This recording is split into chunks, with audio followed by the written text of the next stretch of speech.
It's a lot of us have been, of course, there before, and some of us have also got the 4 workshop package. So yes, we will be meeting every Sunday. So it's good to be talking with you, good to be seeing you. So if you like, we can, we are just going to actually wait for a little longer. I know it's past 11, and we're going to start the workshop in the next couple of minutes. We have, I think, one or two more people who are going to join us, and we shall be on our way very soon. But what I would like to request everyone is, if you can quickly type in the chat box about on a scale of 1 to 5, 5 being I'm the best, and 1 being I'm still learning, where I am on my scale of knowledge of Lightroom. How comfortable are you with Lightroom? We have, okay, I love it, Mohit. Thank you so much for being so candid. Thank you. Wonderful. Excellent. This is a very safe environment. Please feel free to share what you'd like to learn, what you feel you'd like to know more about, so that we will also be taking questions and certain requests from you. And if we are able to accommodate, and if we have the time, and of course we are able to show you some examples, we may also be able to take on some of your requests and show you exactly what you want to learn. Okay, thank you, Lok, for a 3.5. I like the 0.5. That's very nice. And I want somebody to give me a 2.76. That'll be really accurate. That'll be a lot of fun. I wonder how the 0.5 came, and I want somebody to give me a 0.76 or sort of 0.43. That'll be a fabulous example. Anyway, so let's get started. I'm going to begin. And of course, those of you who've been with us before know exactly what our protocol is. Today, we're going to do Lightroom, and we're going to talk about how we can use this very powerful software, which actually started after Photoshop came into existence. And the story goes is that and in fact, I think we spoke about this last time as well in the advanced Photoshop session, that the camera raw processing capability in Photoshop, where you can actually process a lot of things about on that one image, in terms of do the contrast, in terms of do lighting, and so many other things. They can actually be processed for the whole image in a very easy way using camera raw in Photoshop. But from there, that became the basis of starting of Lightroom. And that's when we are able to, that's what we are able to do over here as well. We are able to process the complete photograph. Now, the difference between Lightroom and Photoshop definitely is that we cannot, I can't say cannot, it's only in very limited circumstances are we able to separate the different elements of in a photograph. Mostly all the presets that we apply or settings that we apply are for the entire photograph, and not really a selection, or not really a masked area of the photograph. But yes, there are exceptions.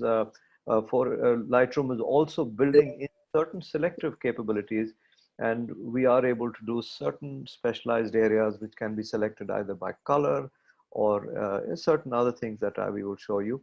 So let's begin. I know there are people from all over the country, so we would like to keep most of the workshop in English so that it's comfortable for many people. But if you'd like something to be repeated, we are able to speak Hindi and also. So if you want something to be repeated in Hindi, please don't hesitate. Please just type it in the chat box, and we will be able to discuss that with you.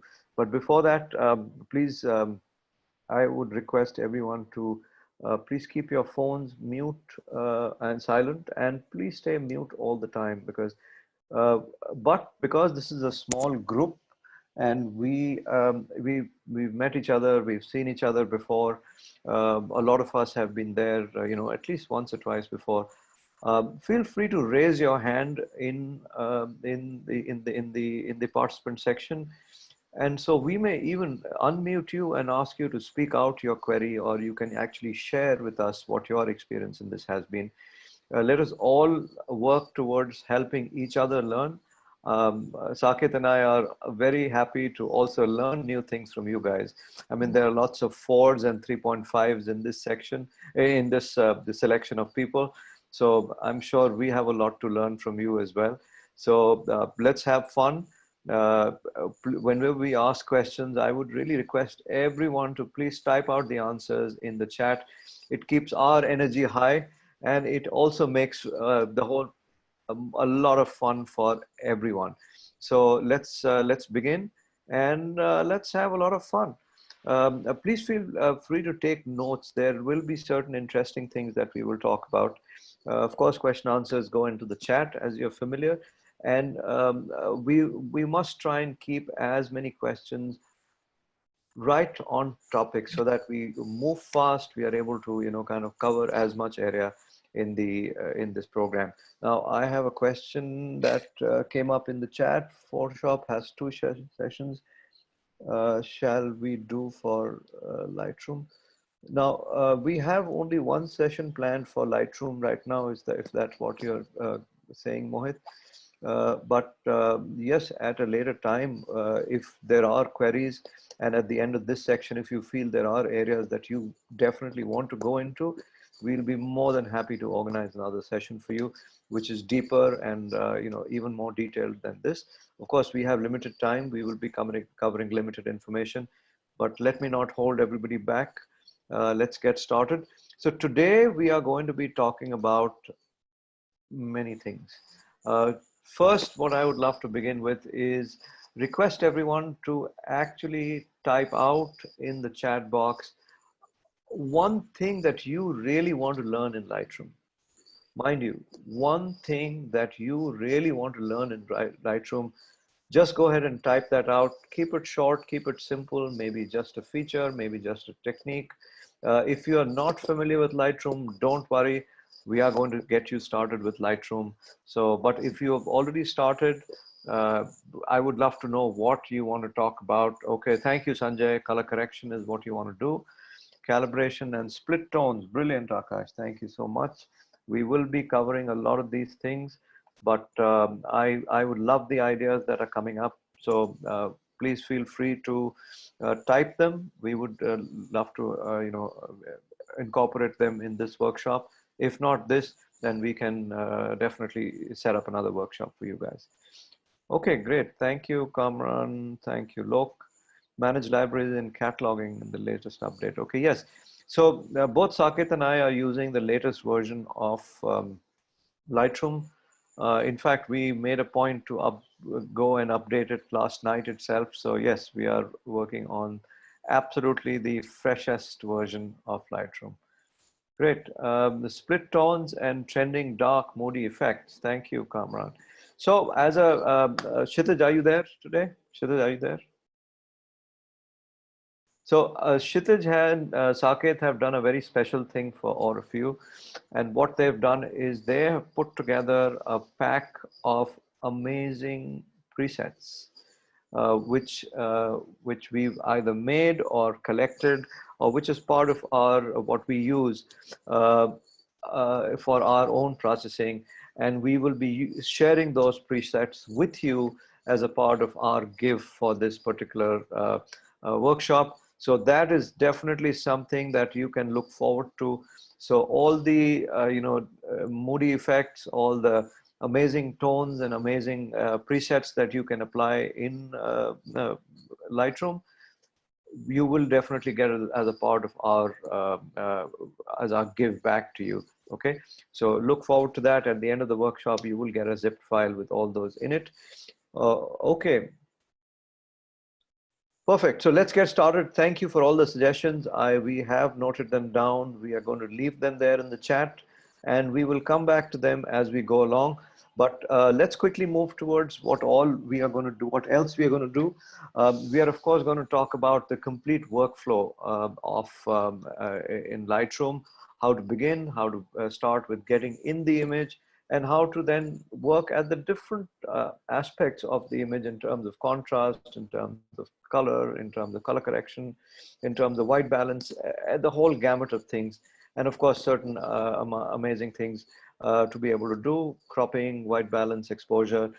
And then we go into certain advanced techniques where we will talk about if you want to convert the image into a black and white, yes, although there may be a single button for you to be able to do that, but how to make it a very dynamic, a very exciting, and a very alive black and white image, and what really constitutes working with that to be able to get a good look in it.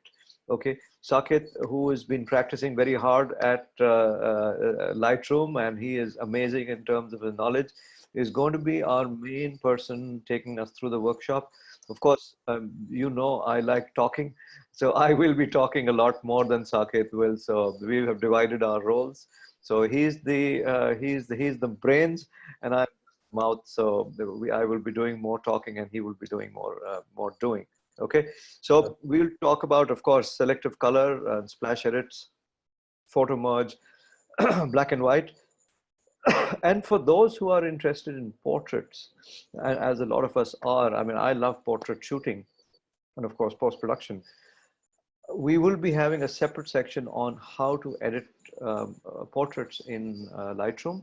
And of course, as all photographers want how to put their logos, how to put their watermarks on the image, and how to export it for final use, either for Lightroom or for wherever you want to upload it. So there's a whole lot of things planned. We will move on at this point in time. Sakit, I'm going to stop sharing. And why don't you say hi to everyone, and let's get going.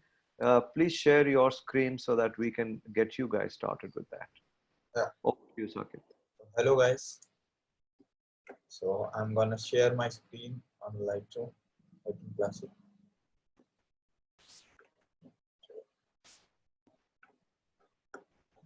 So this is the Lightroom 2020. So we can start with discussing with this layout of the Lightroom. So where you find what is there, where you get your images, when you import these things. So we'll start from there. Okay. So am I audible to everyone? Please. Just type a yes. Thank you, Vinay. Thank you, Sanjay. Just type a yes if you can hear Sakit loud and clear. Okay. So we'll start with the Lightroom layout. So if you can see my screen, in the top left corner, you can see the ID login. If you have a crack version or whatever, but you have to log in it into your ID. Okay. So, and then start with a navigator. So whenever you import your images, you will see a preview, small preview of what images you have, and then you can zoom in, zoom out, or whatever size you want to see. It can be seen using this small faded titles like fit, fill, one by one. If you want to see in a zoom version where it can zoom to the maximize, so you can click on the 101. Now after that, whenever you import your images, you can or you make a catalog, so that can be shown here. And these are the folders where you can access your import files or import files.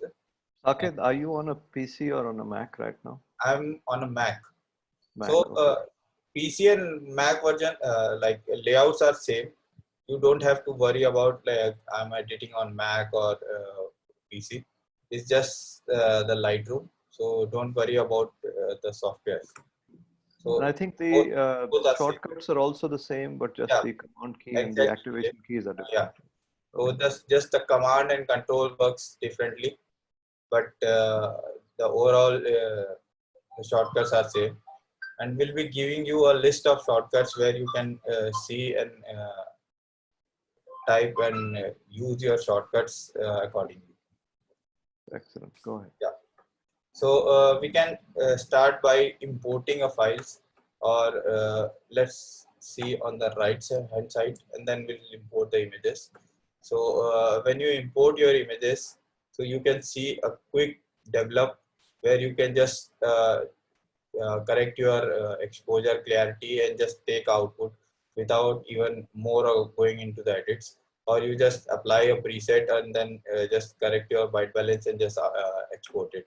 So you can directly do using the library. You don't have to go to the developer section where you can edit it more.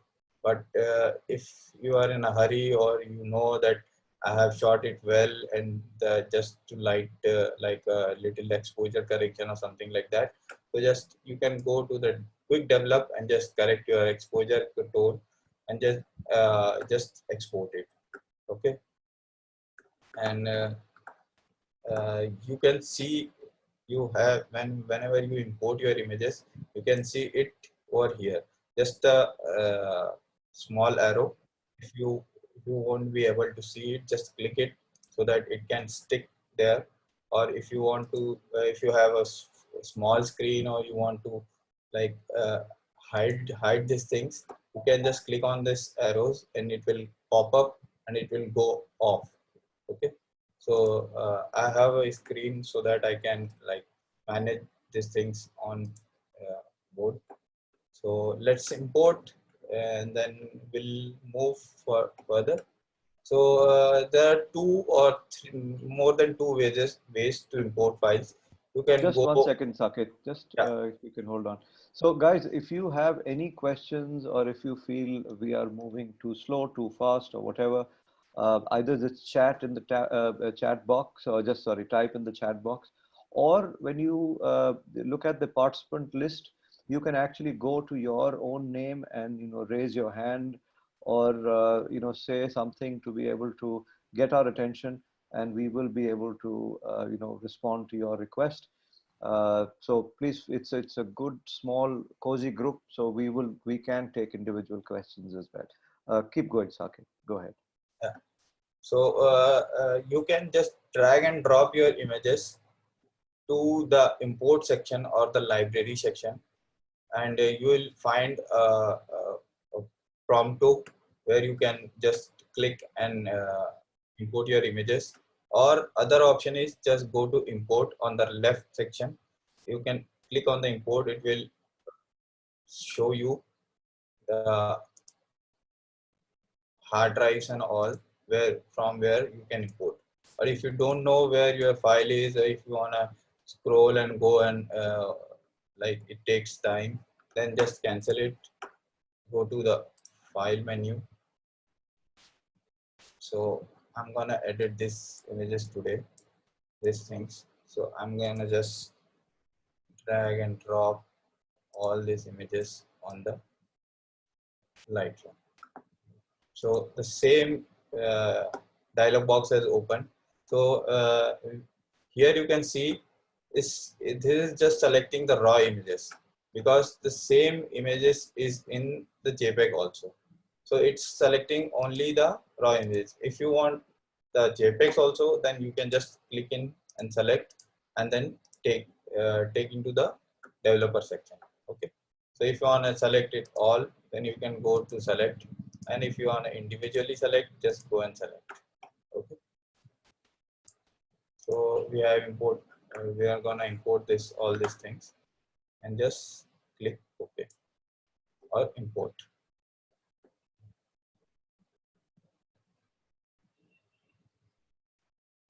So all these files are imported. So as I was saying, like if you want to just correct a tone or exposure, you can just select all and just correct.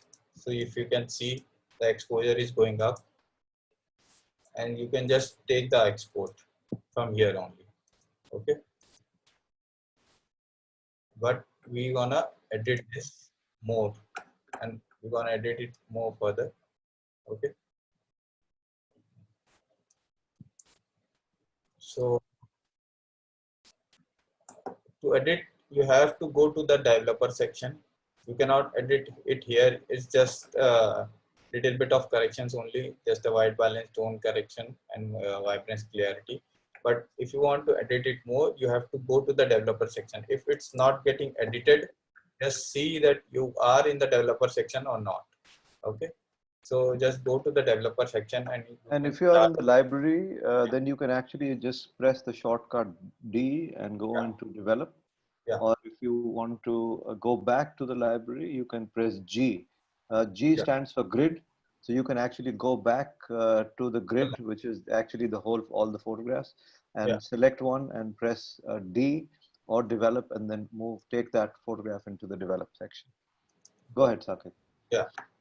So whenever you start your editing process, let's just correct the image first, because this is on right hand side clockwise.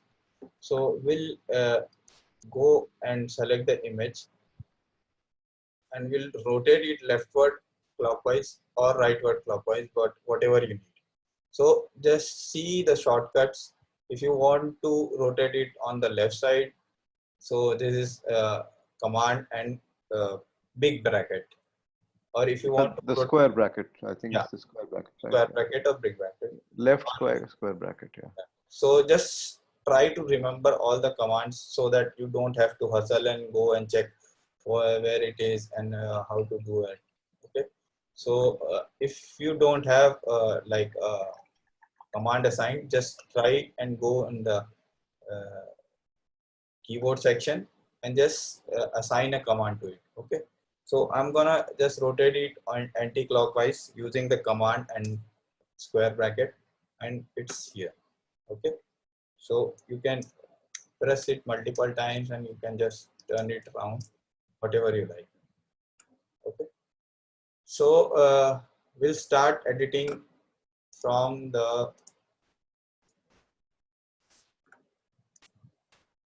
lens correction. Okay.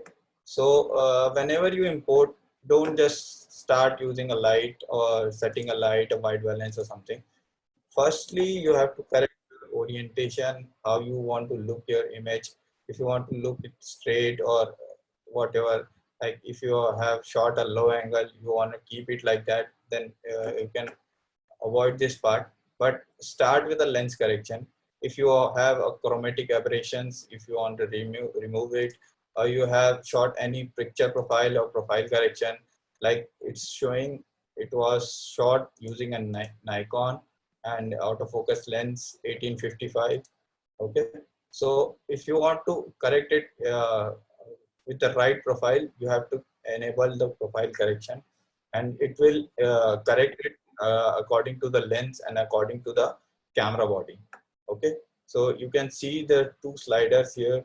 It's just correct the distortion if there is any. So if you can see this, there is the monument is tilting upwards and downwards. So this is the distortion correction. If you don't want to edit it, just leave it there on the 100. Okay, and then second comes the transform. So on the transform tool, there are 5 ways you can transform it, or if you want to manually adjust, there are different sliders. Okay, so right now this is off. If I want to use the Lightroom AI to like straighten it or crop it, so I'll just click on the auto. So if you can see, it's popping up. It enables balance level, aspect ratio, and perspective correction. So it has done this kind of job, but I don't like to do in this way. Whatever I have shot, I'll use that as its same. Okay, so I'll turn it off. You can see if I press a guided, and it guided is activated. If you press a level, it has set the level, and if I press it vertical, so it made it vertical. The image is made vertical, you can see. And if I press it full, it's more of auto. So both works sometimes similar. Okay, so if I press auto, and if I want to select, if I want to edit something more from here, so I can do like that. So if I have to correct something, if I have to change something, scale it a bit, so I can do this thing if I want to this. Okay, so we'll leave it same as like it was earlier, as it, or it was short. So we'll edit straight words from whatever it was short. So the third point will go to the basic menu, where you will set your light, your white balance, your presence. Okay, so is there any doubt till now, or are we going fast? Something like, are we good till here? Please type a yes if you are fine. Perfect. Thank you, Akshay. Thank you, Dipankar. Thank you, Nisarg. Vinay. Thank you, everyone. Perfect. Keep going, Saket. Okay, sir. And then, okay, so let's start. Let's start with editing the raw images. So first of all, whenever you edit or whenever you go to files, please shoot raw so that you can extract the maximum out of your images. If I have shot these images on the JPEG, only on the JPEG, so I could not have extracted this much of details, which I'm gonna extract it now, versus the JPEG. So JPEG is already a processed image of a camera. So it processes according to its desired needs, or whatever it has commanded to that. But on the raw files, you can edit it whatever you like, or if you want to like extract the color, if you want to highlight a color, if you want to just decrease the shadows or whatever, so you can do using the raw files. So I'll say just shoot raw so that you can edit it like a pro. Okay, so this is Saket, that is very important information because a lot of times, as photographers, we wonder if should we shoot raw or raw plus JPEG or just JPEG, JPEG fine, large. So these are things that we really need to know and think about and figure out the difference between all of these. Now, yeah, if you know that you are shooting in difficult circumstances and you may need to process it afterwards, then my suggestion to you is, and as Saket also said, that if you're shooting in JPEG, you won't be able to do much because that is in-camera processing already takes place and it saves losing a lot of information. It kind of deletes a lot of information from the original photograph just to be able to save space, right? To be able to optimize space. That's why JPEG is not the most efficient way of keeping the information. Of course, the maximum amount of information is in RAW, but if you are struggling with space, card में जगह नहीं है, तब तो कुछ नहीं कर सकते, तब तो आपको JPEG ही shoot करना पड़ेगा. So yes, so that's, if you come to that, then that's a problem. But if you have the space and if you know that the circumstances are different, it's let's say in this shot it's sunset. Is that right, Saket? yes, sir. Sunset. Sunset, you are shooting a silhouette, but you may have to extract a lot of details from the black what you see. Then you must shoot raw because you will see the magic in how much information is there in this shot, even though you can't see it. But you will still be able to pull out a lot of things with just the right techniques. Go ahead, Saket, please. So as you can see, I have this amount of images which we have imported. So this just the navigator section where you can navigate you can see which images you are editing, or which image you want to edit on the next go, or okay, and you can just make it go up here or hide it. So I'm gonna get it sticked here. So let's start with editing. So here you can see a histogram where you can see there is more of blacks and less of highlights. So the highlights are more or less. So and the color which are popping are blues and yellows. and little bit of reds. So here you can read this histogram using this. So whenever you edit, try to make it more flat so that most of the image is well balanced, and there is not much of highlight, not much of shadows. So try to balance it for the natural condition. If you want to go in a different way or a creative way, then you can make it a silhouette where you have to just you'll see just the structure outlines, or just see a 2-3 colors, and that's it. So this is the histogram of this image, and I have shot it using ISO 121 mm because I was using an 1855.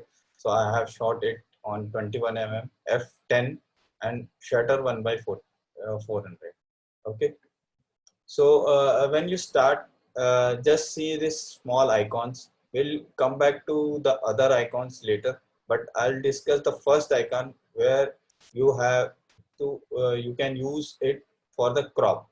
So if you want to crop it your image for some platforms like Instagram or Facebook, or if your client wants that I want this resolution only and this version only, then you can just crop it. Okay. Or if you want to leave it as a original, and then you can leave it. But if I want to start if I know that I want to just post it on Instagram and I don't want to give it to the client or something like that, so you can just start it using a 4:5 ratio, so that you know that this much of your image is gonna go on your Instagram or your platform. And if you want to crop it using a 1:1 for your Instagram or for your Facebook, just go using this. But I'm gonna edit it as short, so it will take whole of a resolution whatever I have shot, and I can move it further. So if you want to tilt your angle, just see. So if I know that I have shot it little a tilt or on the right hand side or the anti-clockwise or clockwise direction, so you can just move your angles or level so that it matches the images, and just crop it. So if you crop it, if you want to like keep it like this only, then just press done, or you can press enter.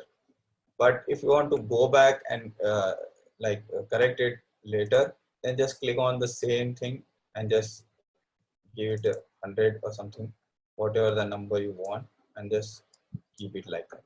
Okay. So I'm gonna keep it like that. I'm gonna press enter, and this is activated. This is the overall image. Actually, Saket, you can show this example later when you do the second sunset shot where you have the river, the water Yeah, body.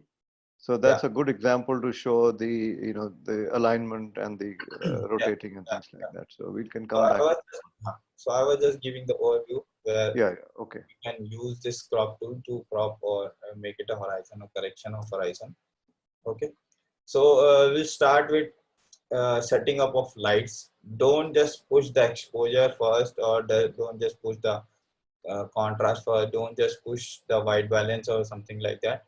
Just first of all decide you want to edit in the color mode or a black and white mode. So just when you go into the black and white, just it will turn to the black and white. If you want to go into the colors, yeah, you can see is in the colors. If you when I press the black and white button, you can see this saturation and vibration goes faded, because you cannot push the saturation because there is no color in that. Okay, so we'll start editing in the color only. I'll show you how we can edit in both color and black and white using kind of, you can see a splash editing. Okay. So we'll start with setting up of lights in your image. So first of all, you have to set your lights. Don't just push the color. Don't just push anything. Just start using, start setting light. So if I can see the highlight is in this image is pretty much clear. There is no much of highlights, not much of like light areas. Okay, this is just a small part which is got highlighted because there is sun. Okay, so will not edit, will not push this slider backward and forward for this time. We'll start with this shadow area. So if you can see, the highlights are the brightest part of the images. So there is not much of highlight from the histogram. You can see there is not much of highlights, but there are more of shadows. You can see this part on the blue. This is all blacks and all in the shadow areas. But where if you push it on, if you click it on this histogram on the right hand side, where you can see the highlights, it's just a small part which is gonna show it in red, if you can see. Okay, so we'll start with shadows. We'll boost the shadows up where you can see all your image. So this is on the 100% where you can see all the shadows. See, so it's getting detail, it's getting the detail out of it. For the first go, when you see there is no human being on the downwards part and the here part, but you just, when you just push the shadows, you can see there are people around walking here. Okay, so on the second part, if you on the second part, just increase the whites or decrease the whites. If you want to pop your images, just increase the whites. If you can see, I'm increasing the whites, it's getting glow. So this part is getting out. But how can you know that this is the extreme point or this is the minimum point where I have to increase the whites? So to just see a kind of check or a check layer, you can say, just press a alt button and then increase your slider. Then you can know that I'm increasing the whites. So this is all white now. You can see this is all white and this is all gone. So I am on 37. So this is pretty much, I can bear it this much. So this is a sun flare where you can see. Okay, so this is the check button where you can just press alt and then just increase the whites, so that you know that you are not increasing the whites pretty much or just going over. So if I if I have increased it like this, I don't know where to go, where to stop.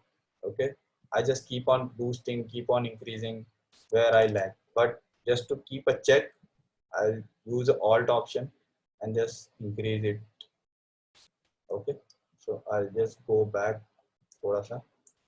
Okay, and then comes to the third slider where you go on the blacks. So if you want to decrease your blacks, or if you want to make your blacks black, then use this slider. If you want to if you want your blacks to pop out or make it a gray kind of this, so you just increase it. But if you want your blacks to be black, then go in the negative direction.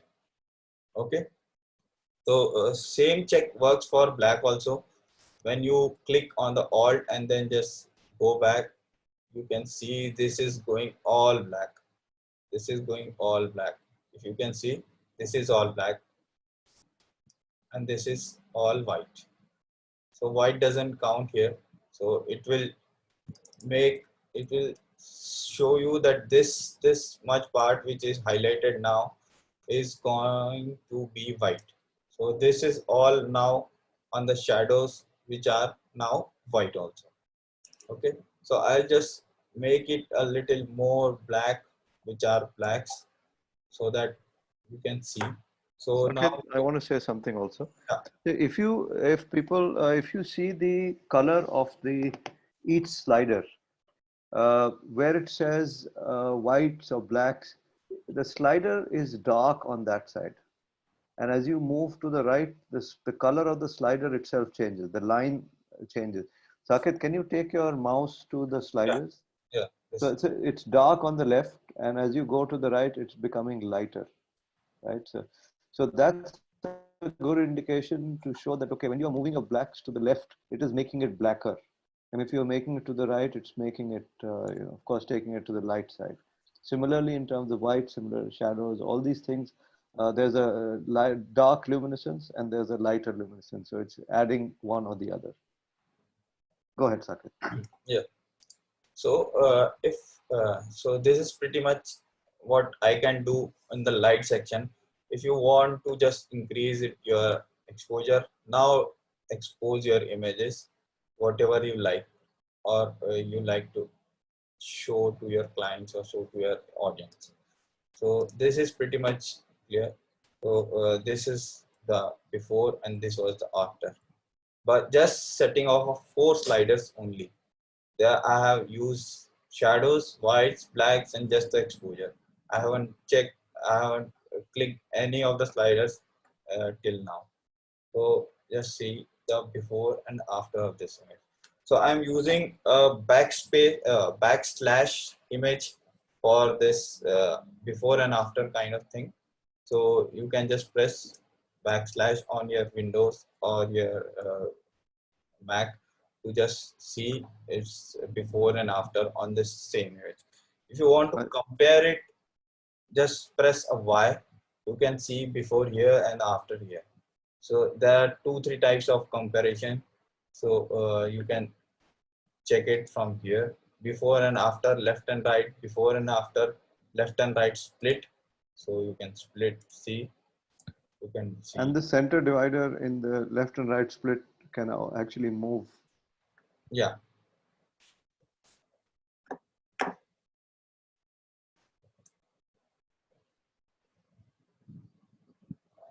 No, I'm not able to move it now. Okay. Yeah. So you can see on the top and bottom, depending on the screen you have, depending on the how much the big screen you have, you can see, you can use this different types. But just for the sake, you can see on the left and the right so that you can compare your images that this was the previous, this was the after. I think this is magic, Saket. The amount of data that you are not able to see, but you're able to pull out is just magic. Yeah.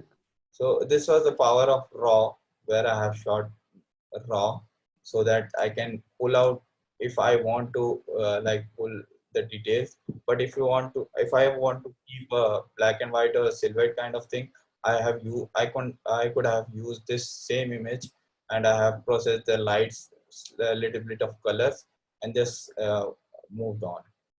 Okay, so I'll move forward from this only. So I'll increase a little bit of exposure, and after that you can correct your white balance now. Okay, so you can use a white picker tool so that you can know that this is the most white. Okay, but if I don't want to correct my white balance, this is pretty much on 4800, so I can leave it like this. Or if I want like more of a orange tone, I can push it towards the orange. If I want more of magenta tone, I can push it towards the magenta. If I want to negate, if I want like there is I should just avoid the oranges and just push, so that you just push it towards the blue side. So now this gives a feeling of some kind of morning shot where you see a blue skies and a little bit of sun rising. So you can change the mood altogether. Okay, if I want to just move it toward this, it's more of orange. It is it's getting the light on the monument also, and it's making this these colors pop. Okay, Saket, just repeat this once again. I think some people have missed it. okay, so whenever you done with setting off of lights, so you can change your white balance, because this is a raw image. You can change your white balance afterward. So just change your white balance if you want to. If you don't want to, just leave it there. if I want to increase more of a orange on overall You can image. also go and select the picker, Yeah. and then also So, that. if I know that this the white should be white, so I can pick the target, pick the colors from here. But there is no accurate white here, so I cannot use this for now. So if I click it, it will just you. Try the man's shirt if you can. Yeah. I don't know if that is white. No, it's more of a blue. Bluish. Okay, okay. Yeah. Forget it. So No. if I make it a select it a blue, so it will cut down all the blues and make it more orange toward the orange, and cut the magenta also. Okay, Okay, now you can go so back. let's just keep it on the way it has shot. Let's just boost little bit of orange so that the building pops more. Okay, so you can see, so this. Okay, so we'll make it more 5500. 5500. So this is more appealing. The monuments is popping out. Its color and texture is getting up. See. And these values of 5500, etc., they are based on the Kelvin scale. Yeah. That is temperature of light. Yeah. This is more of a based on lights and white balance. This. Hello. Hello. We can hear you, Sakit. Go Yeah. ahead. So this is more of custom like presets where you use your daylight white balance, cloud white balance, and tungsten white balances. So this is more of kind of that thing, because the daylight is 5600, so I have keep it less so that it should keep this little bit of blues and pop this orange. So I have kept it like 5500. Okay. So yeah, Go ahead, please. yes. Okay. So another slider comes the texture slider, clarity slider, and the dehaze slider. Okay. So if you are using a lower version or earlier version of, so you won't be able to see this texture slider because it has come up new only. So it just increases the texture of if you are using a portrait or a landscape or whatever. If there is any texture kind of thing, it will just pop it out. Just see the details on this. If I increase the texture, this was earlier, this was now. So the texture is popping out using this texture slider only. So you can just make it a more texturized, or you can just leave it there. Okay. So I'll just increase it a little bit so that it just the texture of the monument comes out. Okay. Yeah. So every shot, you should not work with every slider. It has Yeah. to be based on what is in the image. Now, Yeah. obviously, there is a lot of texture in the gate and in the monument, so that's why you will work with enhancing that. Yeah. So as you can see, I have not used the highlight slider at all. It's on the 0. The contrast is on the 0. I have not boosted or decreased it anything. Okay. So if you want to keep it like this, you can just keep it like this and just export it and just upload it. But let's move towards the color correction or the color. So here you can see, if you want to just work on the colors, so you can use the color where you can select your orange, red, or you can change. There you can change your hue, saturation, luminance. If you want to see all the colors individually, just click on the HSL. HSL stands for hue, saturation, and luminance. Okay, so this is HSL all. So there you can see select color. If you click all, it will show you all together. If you see, if you want to click on hue, just click on the hue and just change your hue or correct your hue corrections. And we'll start with the hue, not hue. we'll start with the saturation slider. So if you can see, there is pretty much of oranges and little bit of blue color in this. So we'll start using orange or red or yellow. This is much of all these colors.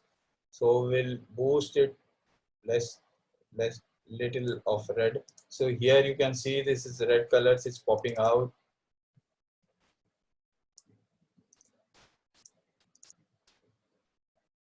Yeah.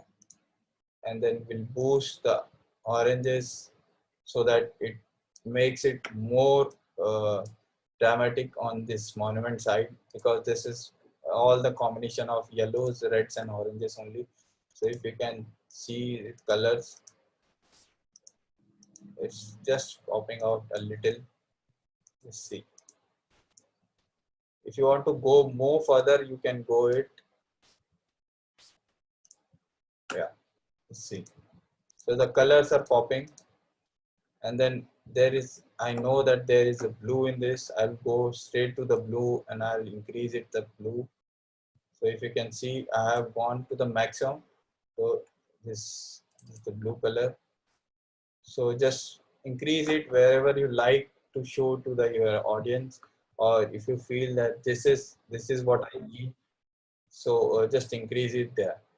So as I can see, there's the little of greens also. That I'll increase more of green. If you can, if you just move your slider to the downward, the green will go faded or go a black side. As you can see, this is more of a faded or a black version. And if I increase it, it will make it green more pop. Okay, yes. So all the colors are popping now. If I increase it yellow a little, so this. So this is more of a color correction, just using the colors, not using anything like changing a hue or something like that. Okay, so if you see, the oranges or the yellows are now using highlights on the highlight side also. So you can decrease your luminance so that the color look more real, more natural, not just the colors boosted or saturated kind of. So just decrease the oranges or whatever the color you have in your images, just decrease it a bit so that it should look natural. If I increase it, you can see it's gone again white. So it's decreasing the highlight, it's increasing the highlights. So see, just see, this is increasing the highlights, making more bright, but we want it more look natural, so that will decrease the highlights, will decrease the oranges from the highlights, will decrease little bit of reds, yellows, and just a blue, so that the blue comes out to be natural. So just see, there was no color in the blue, but it just came out.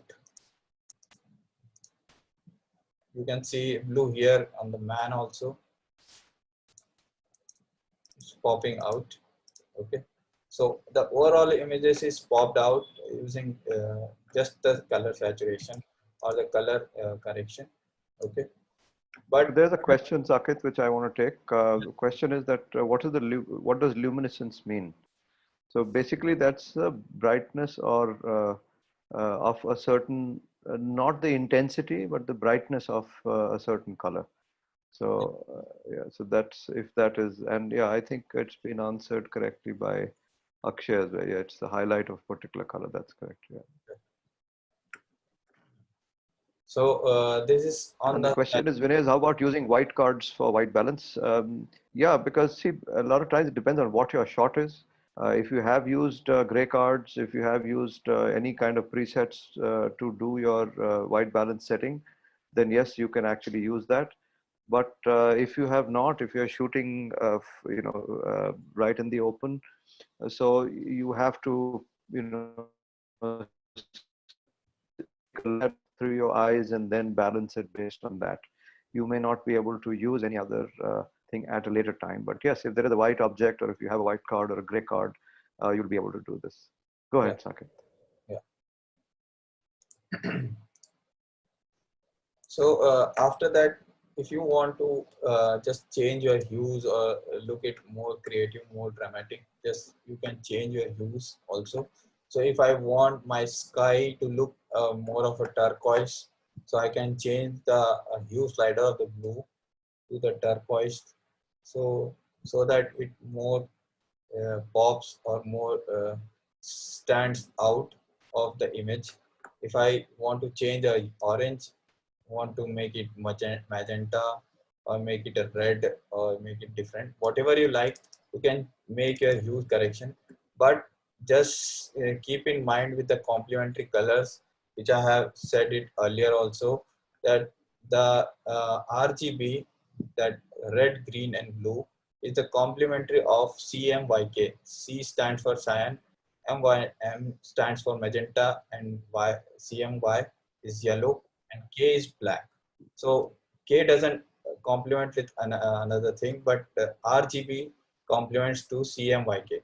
So keep in mind, if you are making it red, try to make it cyan on the blue side, so that it makes a complementary color, and it just pops out, and the eyes like do not go around or just look it on the other side.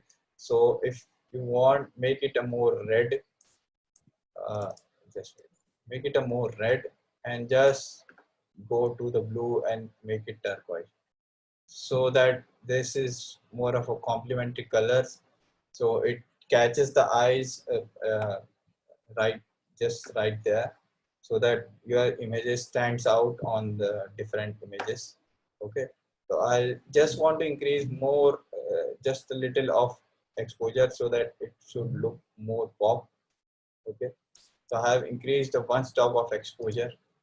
So if you can see, this was the earlier color, this was right now, this was the earlier color, this was right now. Okay, this was the earlier image, this is right now. Okay, so this was just a simple export, just a simple import, color correction, light correction, and just export. Okay, after that you can work on your details. If you want to increase the sharpness, you can increase the sharpness uh, from there. But if you want to see that this, I want to check on the sharpness of here, just click on this small square box. Okay, and just click dragging, so you can see that sharpness here and there where you want to see. Okay, and just increase your sharpness. But there is also a check layer or a masking layer where you can mask your sharpness out. If you can see, I have increased it till the 95, and you can see the before and after. It's working on the overall image, on the whole image. But if you want to mask out, just increase the masking slider, but you don't know how much you are masking it out. Okay, so if I increase it to the 128, let's see, and if I increase it masking, I can't see where I am masking it out. So for that, same as just press alt option and just click on this slider. So now you can see this, the white says that this is applied all over the image, and then if you just go on increasing, it will just mask out. Now this is just on the monuments, not on the sky side. Okay, so if I want to just sharpen the edges, just go to the maximum, or just if you want to stop it somewhere, you can just mask it out. Okay, so now the sharpness is applied on the white edges and the white parts where it is seen, and the blacks are masked out. Okay, so if you can see on this small box, this is masking out, this is taking all the areas. Okay, I'll just stop it around 85 or 86 something. Okay, so if you can see, this was the earlier, little of smooth, now it's sharpened. Okay, This is also a great thing to do for portraits, Yeah. especially if you're sharpening the eyes and other parts.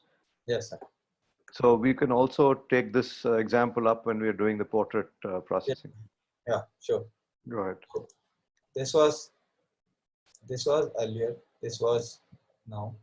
Just increase the sharpness on the edges on little bit of this details on the monument. Yes, this was the before, more of faded kind of thing, or soft, and this was sharpen. Okay. Now comes the noise reduction part. If you want to keep it like this, then you can leave it noise reduction or the noise reduction luminance at 0. But if you want my noise reduction to work on this, you can just start pushing your slider so that it reduces the noise on the image. So if I keep it 20, just see the noise on the walls. You can see the noise on the walls. This is off, this is on. So more of a noise has gone. It just moved on the images a little bit, but the noise is gone. It looks pretty much uniform all over the image. So just see, this was the earlier, this was now. Saket, if you are, before moving to the next topic, Yeah. Akshay has a question, so Yes, we'll sir. unmute him. Please. Okay.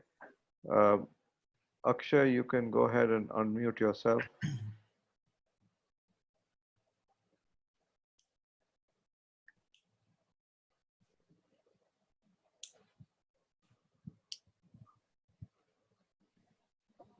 Akshay, can you unmute yourself?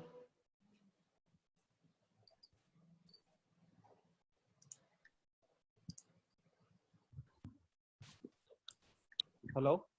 Yes, go ahead, Akshay. Yeah, please. Sir, I think you have unmuted me. The वो अक्षय मगलानी का मेरे ख्याल से. Oh, I see. Yes, sir. Okay, never mind. Hang on. Okay.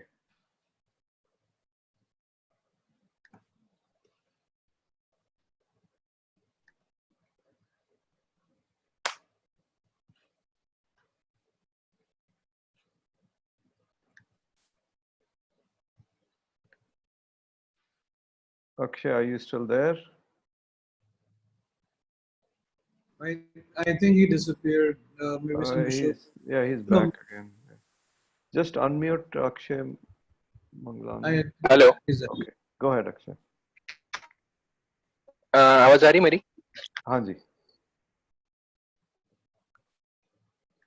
हाँ sir, actually मेरे को ये question था जो अपने मास्किंग के बारे में बताया. Yeah. बोलिए अक्षय. Go ahead. उसमें जैसे हम पोर्ट्रेट्स में हाँ, अगर हम मास्किंग करें तो हमें एग्जैक्टली कैसे पता चले कि हम लोग आई पर ही कर रहे हैं? क्या वो ऐसे मास्किंग करता है जहाँ पे फोकस हो? No. For the portraits, अगर eyes पे masking करना है, eyes पे sharpness बढ़ाना है, if you want to increase it, there is another way to do it. I'll show you on the next images. So you can use the brush tool. Just use the brush. Just make it brush or just paint it there, and just increase your sharpness or texture or quality here. So if I want to increase on this side only, so I can do that. So if you can see, okay, ये where is this brush tool placed? this is मतलब कहाँ से हम इसे कर सकते? this is just next to the crop tool where we have seen this crop. Histogram के नीचे. Histogram के नीचे. So there are different tools. I'll just explain it now. I'll discuss it. Okay. But if you want to just target it on some point or in a particular area, then you can use the brush tool, and then whenever you just brush it, it will pop this different sliders to work on this mask area only. If you want to see where you have brushed it, just click on the show selected mask overlayer on the bottom side of this image. So if I check this, it will show that this much has been brushed out, and you can increase your exposure contrast. If I want to increase the exposure of this area, I'll just increase the exposure. Let's see. Okay. If I want to increase the highlights or increase the highlights, so I can do that. If I have been editing like a portrait, I'll just brush this on the eyes and I increase the sharpness or maybe increase the white so that the eyelids or the iris pops out more. Okay. So this where you can use on targeted things. Okay. So, but if you are working on the overall image, you don't have to go to the brush. Just increase the sharpness here and just mask it out so that it should not go overall. Okay. So this was on the detail side of this. So this is Yeah, Saket, I just also like to add that if you are not doing a selective sharpening, like you just showed using the brush, it will pick out, typically it'll pick out edges, and typically it'll pick out areas where the sharpening is likely to show more, but overall also it will apply overall sharpening also to the whole thing. It may be more visible where there is a slight contrast and visible difference between the one part and the other. Otherwise, can also be an edge where you can see it more. Yeah. So now I'm going to discuss this different tools where we can use spot removal, or you can use a gradient tool to color or increase your shadows, highlights. Saket, just 1 second. I want to answer another question, which is Kamran's question. Color correction is dependent on the monitor. That is correct. What you see, ultimately you will work on what you see. If you have a color balanced monitor and a color correct monitor, then yes, that will be the accurate representation. But you are always basing it at what you can see. If somebody else is seeing it on a monitor where a different color is the primary color, or they have a more pronounced tint in a certain other color, they will base it on what they have. So yes, so calibration is very important. If your if your monitor is not calibrated, the final output of the image, that let's say if you're sending it out to print, or if you're sending it to a client whose monitor is again not calibrated but may have a totally different tint on their monitor, you will see a totally different image and they will see a totally different image. So there is there is no standard way of making sure that everybody sees the same image. But yes, monitors these days are way better than what they used to be. So you are able to see fairly decently corrected images, what you see at this point in time. Also in a situation, even if your screen is color calibrated, but your client screen is not color calibrated, in that case, the problem still persists because they will see what their screen will show them.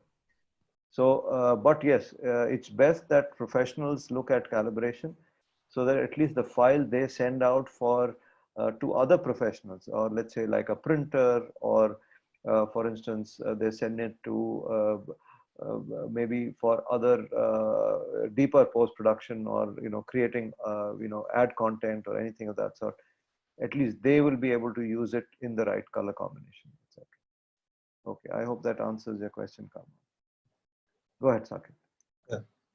So I'm going to discuss this spot removal slider, and I'm going to discuss other sliders on the different images. Okay. So I'm going to discuss this on the spot removal.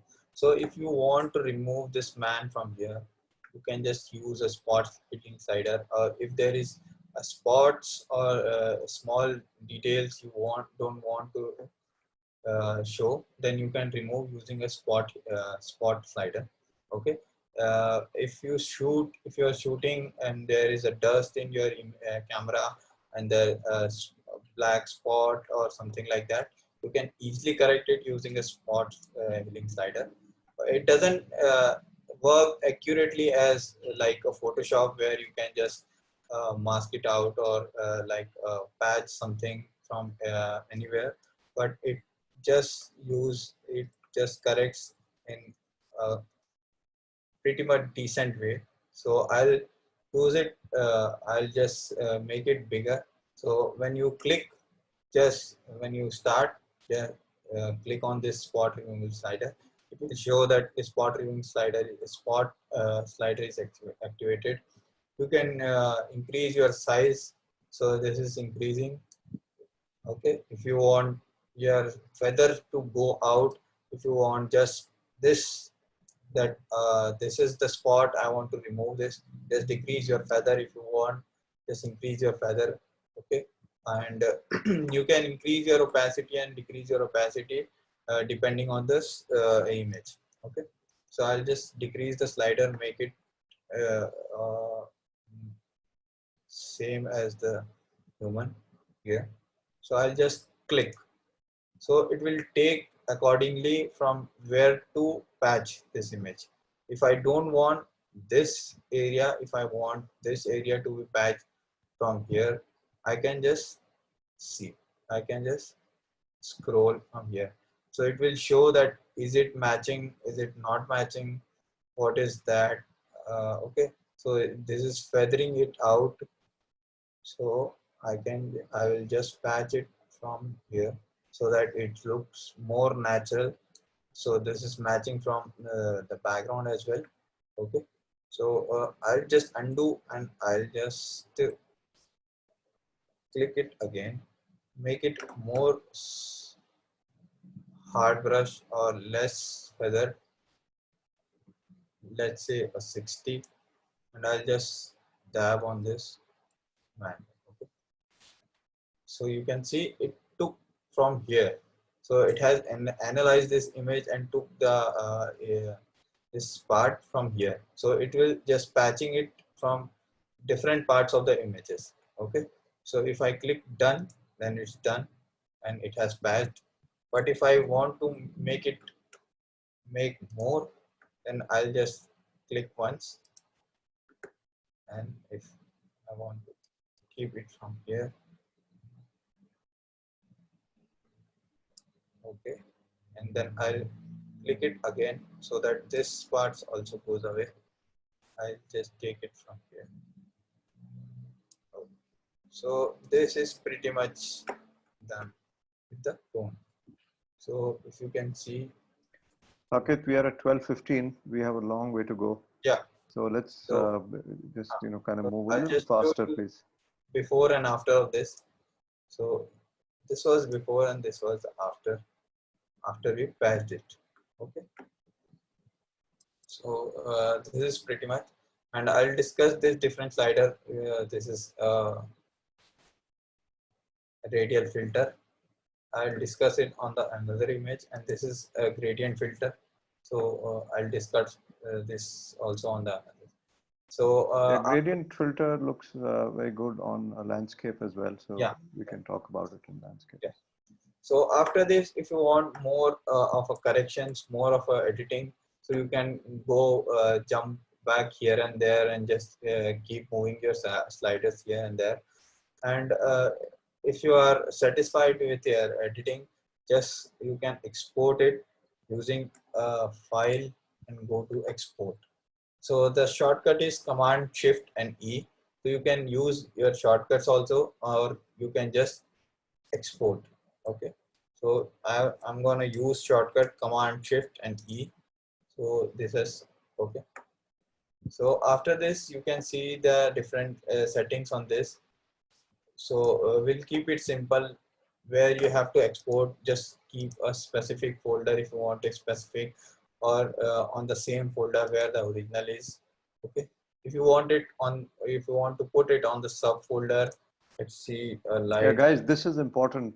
Please take note of this because this is what we use many times. So just see all the settings over here, please. So I want to put it on the subfolder on the original folder. Okay, so I'll keep it same.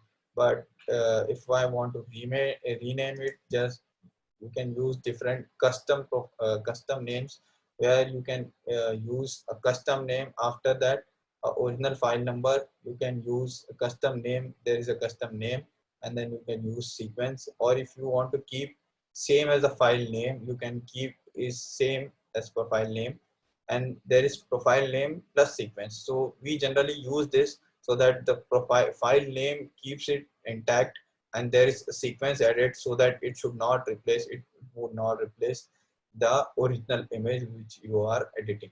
Okay, so I'll keep it on the file name or a sequence. You can edit these things also if you want the sequence to start from 4 5, or if you want anything to be changed, you can edit these things. Okay, you can edit this also, you can edit anything. Okay, so I don't usually recommend these things. So just keep file name, keep it simple, file name, sequence. If you want extension to be lowercase, uppercase, start from 1 2 3, whatever you need. Okay. Now comes to the file setting, where you will see what you want to export. You want to make it a PSD, you want to export it to your original TIFF. So for the printing, so the TIFF format is the maximum format where you can get your details out of your images. So if you are using for a web, just export it to JPEG and just enjoy. Okay, so I'll keep edit like I'll export it on the JPEG. I'll increase the quality to the maximum. So I don't want to compress it, or I don't want anything to lose. Okay, so and after this, if you want to resize, if you want to send it to a client so that it just approves your image or edit on the low resolution, then just resize and fit it to a smaller version. So now my image is the resolution of around 6000 by 4000. Okay, so if I resize it, it will resize accordingly. Okay, so if I put it 2000 by 2000, so it will resize it accordingly. Okay, but if I don't want to resize, just turn it off. Resolution is 300 ppi. This is the maximum you can see or you can use in your digital formats. So this is pretty much maximum. Okay, and after that, if you want to over sharpen your image, then you can do that using output sharpening. So sharpen for screen, sharpen for matte paper, glossy paper. When you print it, then you use these things to just make it more look natural on the print side. So for the screen, for the matte paper, and different things. Okay, but for the time being, I'll just keep it off. Okay, so all the metadata is intact. I don't want to change it. And now comes the watermarking. So if you want your copyright mark or anything to be appear, so you can use the watermarking tool to export it to keep it watermark. So this is simple watermark copyright. So whenever you export it, just make a watermark on the right hand side that this is copyright C column mark.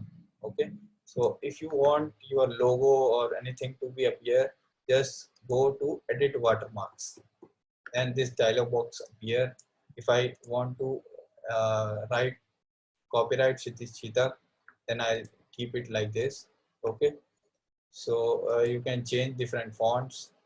If I make it to a sans font, so it just changes.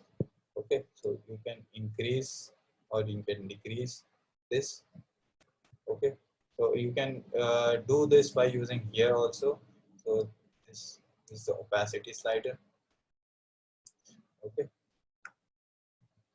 this is the offset where you want to keep it,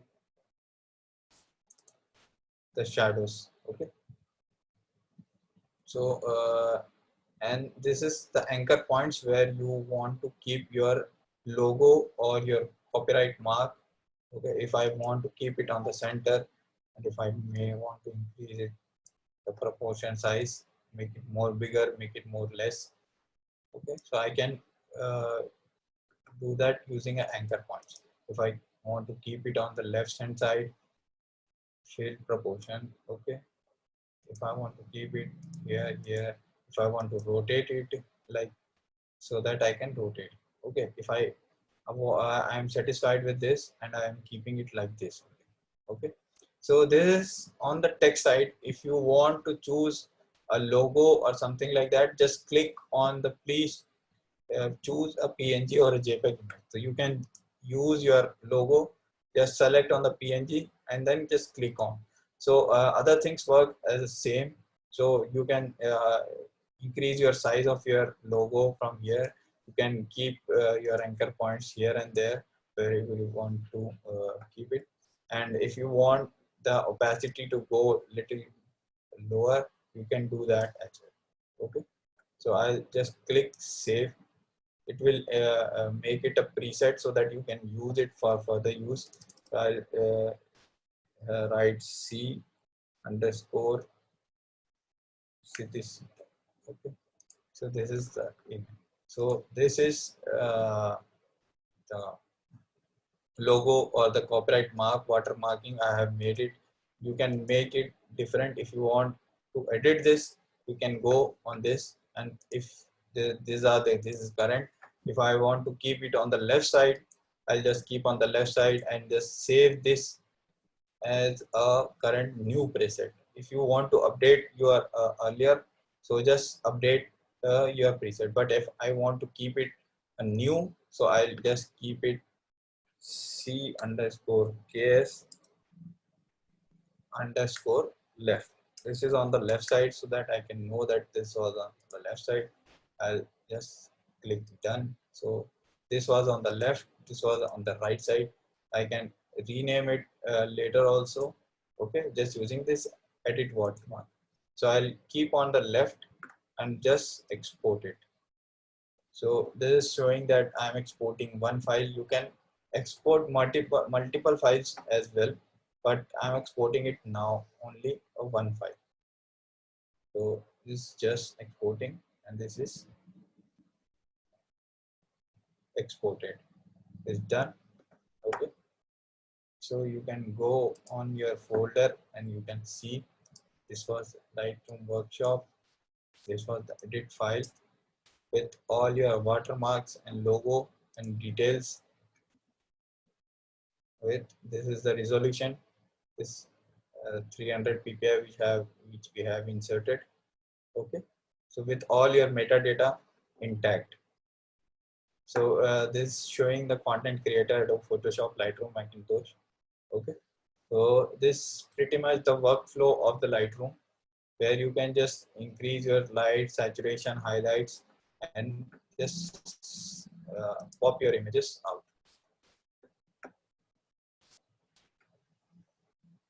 Sarkit, there's Yes. a question from Mohit. Yes. When we can we add watermark on multiple photos at one time? Yes, yes. Yeah, can you show some batch based work?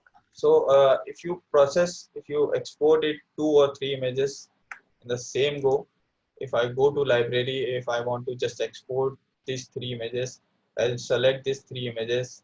I'll go to Command Shift E, this export shortcut, and this will export with a watermark on the left side. Okay, all the settings are intact. Lightroom workshop will go in sequence. Okay, I'll just click on the export. The same watermark will be applied on all the 3 images on the left hand side of the image. So it is exporting 3 files. And you can actually see the progress slider on the top left corner of your screen. So exported 3 tasks, task completed. Let's see.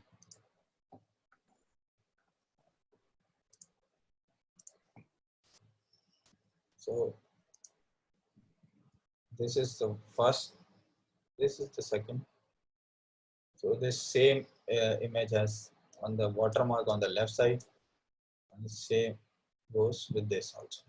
So I haven't corrected any orientation in this. That's why it just made it on the left hand side with the straight, with the vertical. Okay. So these are this. You can batch process, you can export hundreds of images on a one go without any hassle. Okay, so this is much of batch processing. Okay. Yeah, and I think any number, especially let's say if you finish processing of maybe 100 images, you can do export in one go of all the 100 images or 1,000 images. It doesn't matter. So in the Lightroom, you don't have to like save your image as like a Photoshop where you have to save your projects. You can just keep your edits and leave it like that. It won't change even after if you have closed the Lightroom. It will just keep it intact. If you want to just copy paste it, you can do that as well. So I'll just use this Command C. This is the copy settings, whatever you want to copy. If you want to copy all the settings, you can do that. Or if you want to just copy your basic tones or just the white balance or anything, you can do that. So I'll just So this is a very effective and very good feature, especially if you have shot lots of images in the same light conditions. For instance, you've done outdoor photography in same light conditions. We were shooting for an hour, you have 300 images, but you don't want to go and apply them to one. So you can just copy and then either create a preset or just apply this to all the selected images. It could be 50, 100, 2, 4, any number of images this can be applied to. Yes. So if I want to just paste the basic toning, so just I'll copy, I'll click on the next image and I'll just Command V. So this is paste. So if you can see, just keep your eye on the sliders. This both are same. Yeah, but mind you, this is blind pasting in the sense that the Lightroom doesn't know that is it the same image or is it a different location. Lightroom doesn't know anything. You have to know that, okay, what are the settings you are moving from one to the other. Yeah. So if I want to, if I don't want to just copy paste, or if I have changed the setting for this and if I want to apply this settings on the next, if I just drop the exposure, but if I copy paste it on the next image, it will keep the exposure as the first image. But if I want to copy this settings on the next, just right next, you can click on the previous button. Okay, so this will correct your image based on your just the previous image. If I click on this and just go to the 5th number, so this was the previous image for this. The 3rd was the previous image for 5th. If I just jump from back and forth, so if I click on the previous, it will edit like a 3rd shot. So this is also the way of not the sequence in the grid, it's the sequence of the work that you're doing. Yeah, so this is also a way of copy pasting your settings. Okay, so you can just click on, just go next, click on previous, you can just edit the same you want. Okay, so all the lights will be set. It will take the previous settings and copy pasting it on the next images. Saket, in the boat, in this shot, Yes, can sir. you also go and show the crop feature where you can straighten the horizon? Yes, sir. So I'll just reset it. Okay. So if I want to start this image, if I have done using a chromatic aberration correction, if you see, this has corrected this profile because this was shot on 1855 on 18 mm. So the 18 mm makes a little bit of distortion on the edges of this image. If you can see, if I have not checked this profile correction, this will make it little distort and more of a vignetting kind of thing. Okay, so I have clicked the profile correction. It will make it a lens correct using a lens profile. So if you shot it using any camera or Canon or Lumix or whatever, so just click on the lens profile, just select if it doesn't show the accurate. So this Nikon 1855, okay, and then this. Okay. Mostly it will pick up the lens Detail. profile and the models automatically. But sometimes, let's say if you're using an old manual lens, which is not, which doesn't have a chip, which is not able to leave its imprint on the photograph, in that case, you'll have to go back and actually then select the right lens. So if I have corrected these two things, transform and then lens correction, then I'll go on the crop section. So where here you can correct your horizon or correct your image using the crop tool. So I'll just rotate this image based on the horizon. So you can see these different lines matching use on the horizon. Okay, so I'll just keep it okay. So this is the horizon, this is corrected. Okay, so if I want to make it as a use it as wallpaper, I'll use a 16:9 ratio. Okay, or I'll just enter it custom 19 16:9. Okay, so this is 16:9, cropped it using a 16:9. Okay, there now you have a more space to increase here and this side also.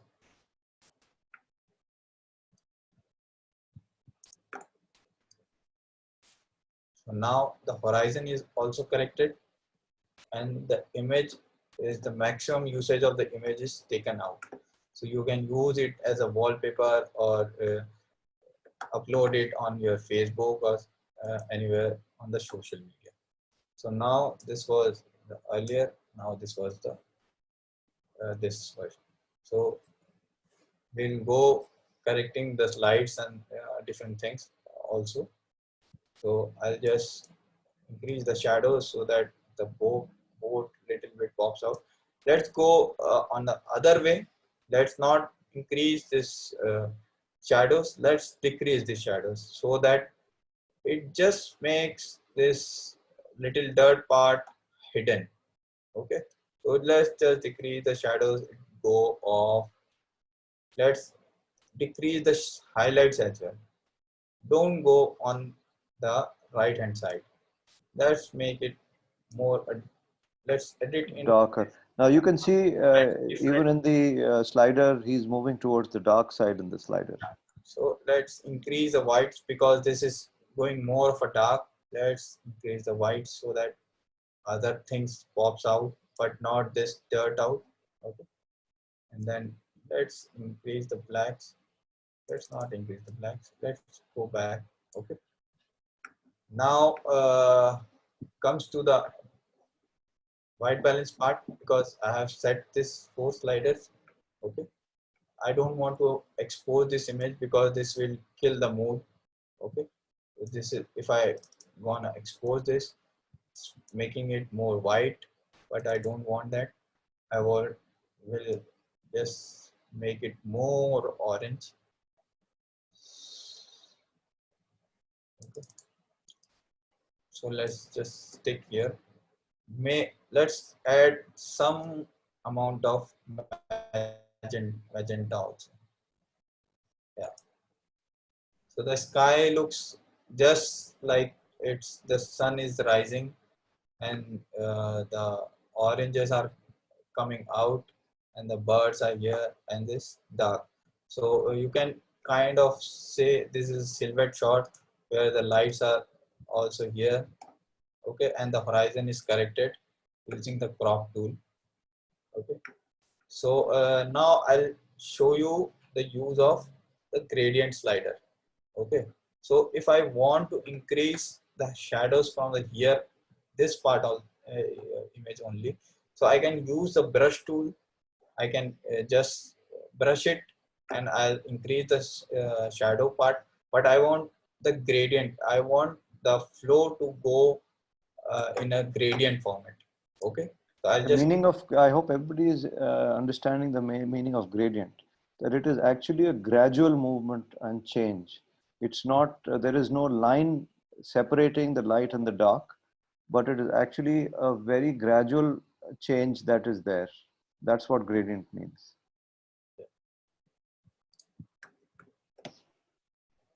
So first, let's just remove this thing. Take here. Let's remove this.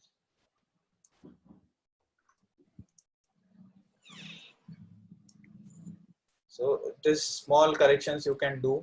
If you don't want, just you can keep it natural.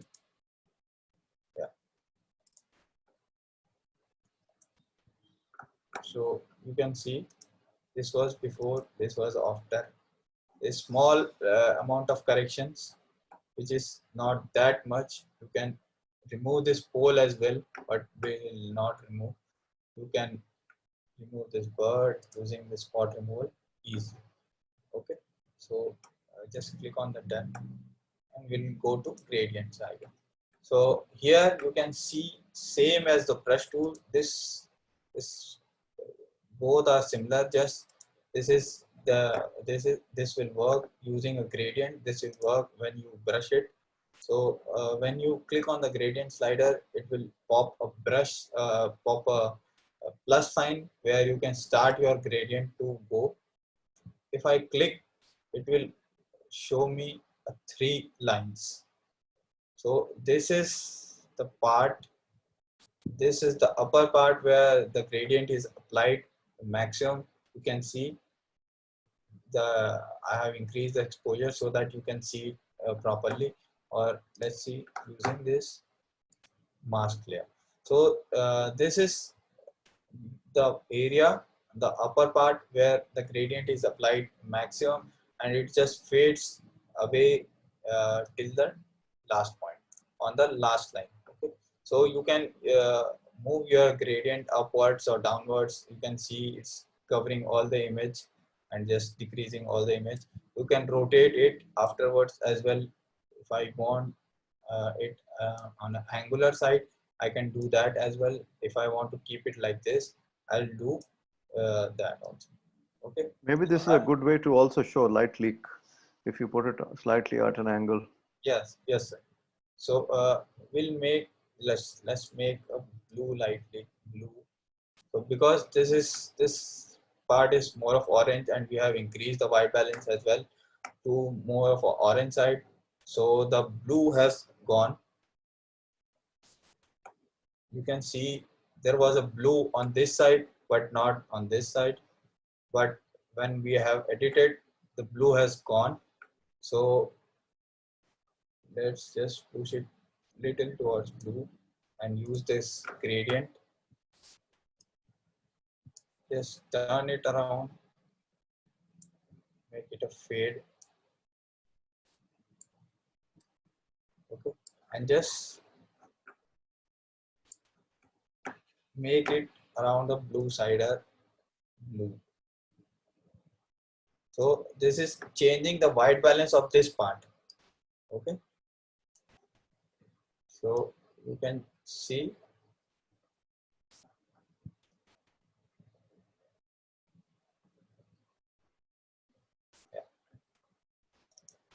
this was earlier, now this is okay. So this was,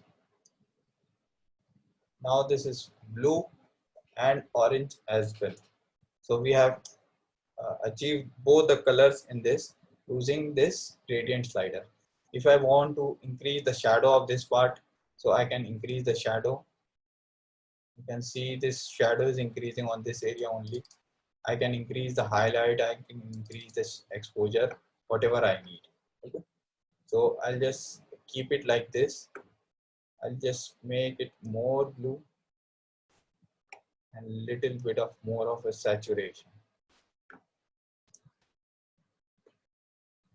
Okay, so you can see the before and after of this.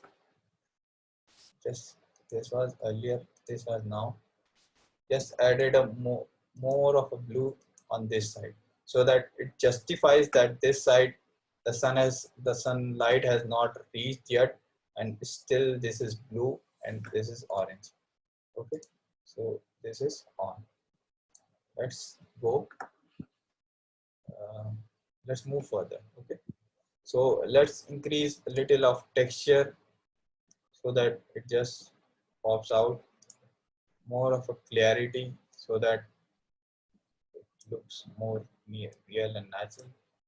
Now comes to the color. So same as earlier, we'll increase orange and yellows so that it just pops out. This right sun part pops out. Let's increase the saturation.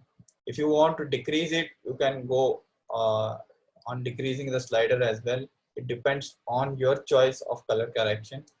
Okay, if I don't want this oranges, if I want it on a kind of black and white or only one or two colors, so I can do that as well, but I'll just increase it so that it looks more pleasant to the eyes.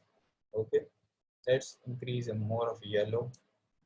Let's increase a red. So can you see there is 2 or 3 colors in this only? There is no greens, there is no uh, aqua, you can say. There is more of a blue. You can, if you increase the blue, you can see this is increasing. But if I change the aqua, there is no aqua color on this, so it doesn't affect anything even if you change it. Okay, so just keep in mind what colors you have in your images and just move your sliders accordingly. Okay, so if I want to decrease the white blue, then I can do that as well. If I want to increase it, I'll increase it. See. Saket, was this a raw image when you started? Yes, sir. This is the raw image. Okay, that's why you are able to play around with colors so much. Yes, sir. So this is .nef raw file of a Nikon camera with resolution 57, 56, 32, 38. Okay. So I'll decrease the luminance. It's 16 megapixels, I think. Yes, sir. Okay. So I'll decrease the highlights part, like a highlight of the color, so that it looks more red. If I increase it, it will go away, because this is increasing the highlight of this particular color. So I'll decrease it. I'll decrease the blue so that it looks more blue, and there is no green. I'll decrease the yellow so that the reflection and this pops out more. See. So this was before, this was after color correction or color enhancement, you can say it like that. So this is pretty much done. Now let's also move to the other images. I think I want you to do portrait. Yes. And we also have to do photo merge, black and white. Abhi bahut kuch karna hai, Saket. So I think people are quite, I think they've seen a lot in landscapes. And okay, to answer your question, Kamran, no, we will not be doing wedding shots here. Do you have something for an event, Saket, that we can use? I have to look for it. So I have. See, if we have time, let's do it to show them that how can they can process event images. I don't know if we have specifically wedding shots, Kamran, but yes, there could be some event shots that are there. So let's come to that right in the end. Yes. Let's quickly move to anything else you want to discuss in this shot, Saket? This is pretty much done. This is done. Okay, wonderful. I think it's very well done. Amazing, Saket. That was really beautiful. I love the fact that you gave a blue in the left with a gradient, and very, very well done. Excellent. So let's move to a portrait shot right now. Lots of things that can be done in a portrait. In fact, for those of you who are enrolled for our next workshop, which is working with portraits, this is a good introduction to that workshop as well. So, but of course that we will handle in Photoshop, but this is good for those who are working in portraits. This is a good way to deal with portraits as well. Okay, let's get started. Saket, you have 5 minutes for this. or Yeah. less, because we want to do black and white, we want to do photo merge, and we want to do, you've done export already, right? Yes, sir. Yes, sir. Okay, brilliant. Then we don't need to go back to export, So, but we want to do splash, and yes, we want to do black and white as well. yes. Okay, go ahead. Let's go. So just discuss the other things. I'll just take out the portrait shot. Okay, so I'll move to, should I move to doing photo merge first and then we come back to the portrait? What do you Yes, want yes, to do? yes, yes.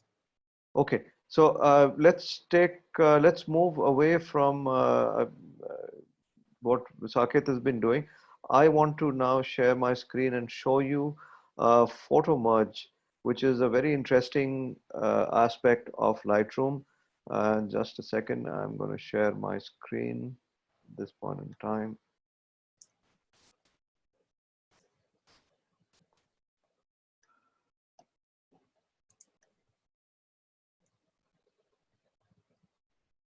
Okay, guys, can you see my screen?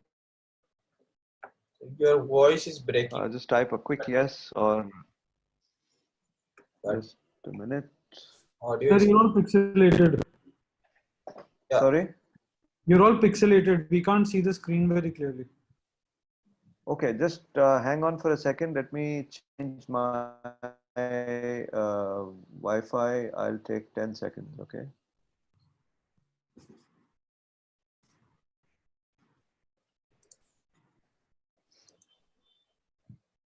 Is that any better? Hello, can you hear me? It's getting better, but still, I think you can reshare once.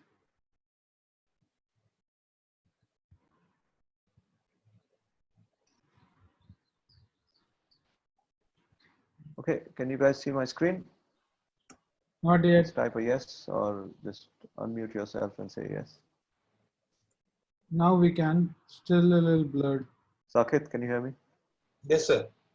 But your screen is still pixelated. You wanna go out and come back into Zoom again?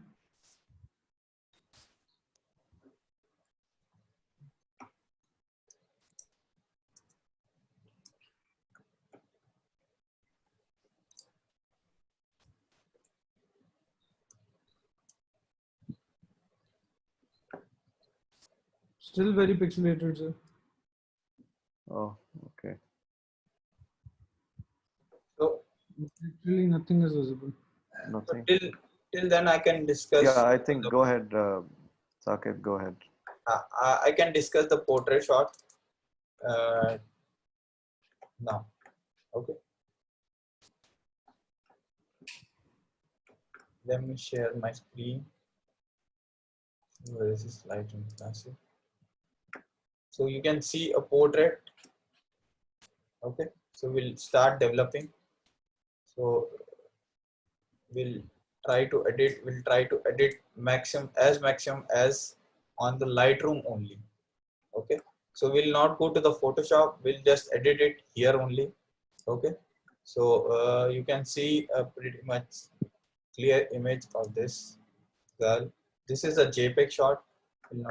We'll edit this. This is a raw shot. Okay. So same as the earlier, you can start using on the lens correction part. Just try correct it using your lens. If you don't want your profile correction, just keep it like it was earlier. Okay, just keep a check on a chromatic aberrations, because some lenses do make aberrations on the corners. So just keep a check on this.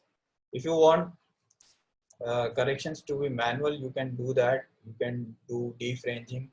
So when you if you have seen this on different images, there is a purple fringing on this, so you can edit that from here. You can go to the lens correction, defringing amount, because whenever you see, the defringing is mostly in the magenta colors, so it just shows. Okay, if there is anything, you can just change it, the purple hue or amount of these things. Okay, but I'll keep it on the profile correction only. So now I'll switch to basic, where we can just set our lights and we can just make it a pop. Okay, so let's start using increasing our shadows. So let's see that if we increase the shadows, we can get the details out from here, which was not in the shot. It was kind of a dark. So let's increase a little so that it just pops the detail. Okay, you can see the detail is coming out from the top as well. So this is coming out, the details are coming out. But if you see this, the colors which are blue and all, this has gone to the maximum. Okay, so we'll make it more natural on the color side. Now we'll set the highlight. So we'll decrease the highlight so that the overexposed parts just comes out. Okay, so if you decrease the highlights, you can see the white has little gone, but the details is coming out. So now just using the two slider, this is the before, this is the after. You have got the details on the left side of the face. So you see, this was earlier, this was now. You have got the details on the ring as well, and the hands and face. Okay, now we'll increase the whites. If you want to increase it, increase. If you don't want to increase, just decrease it, decrease. It's on your choice. You make how you want to make your image pop. Okay, so I'll make it black, more black. You can use the alt slider. Just see the whites. This is already overexposed, or you can see a blown out things, this bulbs. So you will see this is, it will start popping out. Yeah. Okay, so we'll decrease more, we'll make blacks more black. Keep showing the old image as well, so that we keep getting to know the difference between. Yeah, yes, sir. So we have used just 4 sliders and we have got back all details on the image. So just see how the face and the hand was getting little exposed earlier. Now we have all the details. Now this also has a detail. Okay, the look on the hand. This is just using 4 sliders. Now majorly we have textures on the skin, so we'll increase the texture a little bit so that the texture of the skin pops out. It looks more realistic, more texturized. Okay, so just increase the texture so that we can get. And now coming to the exposure and contrast part, there is the exposure is pretty much okay for me. If you want it increase, you can increase it, but you can go back as well so that it looks more contrasty and it looks more real. Okay, now this was earlier, this was now, earlier, now. So we have details on the face, we have details on the hand. Okay, so we have used these sliders only. Now we'll go to the color correction. We'll increase little colors. Okay, so this is more of a blue or a purple tone, so we'll increase it. Okay, we want to increase this yellow part as well. We can increase the yellows, or just a little of orange. Because the skin color is orange, don't increase, just go by increase to the 100 or something like this. Don't increase the yellows, don't increase the oranges for the portrait shots. Okay, you can go back so that it looks more fade or it looks more desaturated kind of thing, but don't increase your oranges on the portrait shot because the humans have orange skin, orange color skin. Okay, but if you are editing a black model, then you can increase orange a little bit so that it just keeps the shine of this shine of that girl pops. Okay, so I'll just increase to 4 or 5 something. Okay, so this was earlier, this was now. It has gone, it has we have extracted all the details. Okay, now comes to the luminance. Same works here. Will decrease more blues. Okay, so if you want to play with your hue slider, you can do that as well. You can change the purple to magenta. See, this is changing. If you don't want, if you want yellows to change, you can do that as well. Okay, but will not change anything on the hue part because it will affect the skin tone as well. Okay, so because the skin tone color is more in the background as well, because it has yellows, it has oranges, it has blues, but we can increase more little of blue on this. Just color go saturation, because the dress has blue color, we can increase the blue color so that the dress looks more poppy. See, this was more of faded. Yeah. Saket, I want to talk about saturation and vibrance at this point in time. Sure, sir. So there was also a question some time back that what is the difference between saturation and vibrance? Now, the simple answer is that saturation increases the intensity of all the colors in the photograph, right? So it's a uniform bumping up of all colors that are there. But vibrance is actually a little smarter than saturation. Firstly, it will avoid skin tones. And secondly, it will only work on muted tones. So anything which is already highly saturated, it will leave that out. And anything that is muted, it will only work on that. So especially when you're doing portraits, it's, there's obviously no rule, but you should think of working with vibrance rather than working with saturation, because it will give you a little bit of a smarter move. So Saket, he's already trying that. So when you move the vibrance slider, it's very slightly increasing skin tones. It's not that it won't touch it, but it's moving the other ones even more. So it's a little smarter increase. Now, when you do saturation, it'll uniformly increase everything high. So, but then again, you may not want skin tones to be, oversaturated. So just be careful about what you choose and how you want to do it.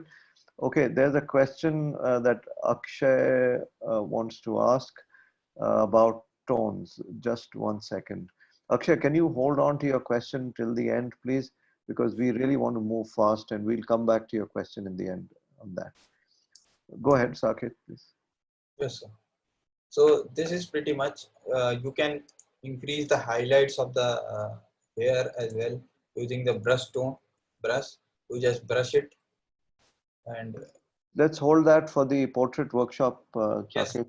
We are running a little late. We are already past 1 o'clock and we still want to show something. Yeah. But yeah, this is pretty cool. You can desaturate it or increase saturation, whatever you want. Increase the highlight of this so that it looks more pop. So this was earlier, this was now. So you can edit portraits like this. You can apply presets on different things. So this is indoor shot, so I will not apply a preset because this will just destroy all the image, all the colors in this. So I will keep it like this only. I'll move forward. Yes, sir. Okay, great. Okay, great. Just hang on. I'm going to now try and sharing my screen. Yes, sir. And see if we can do that. Just a second.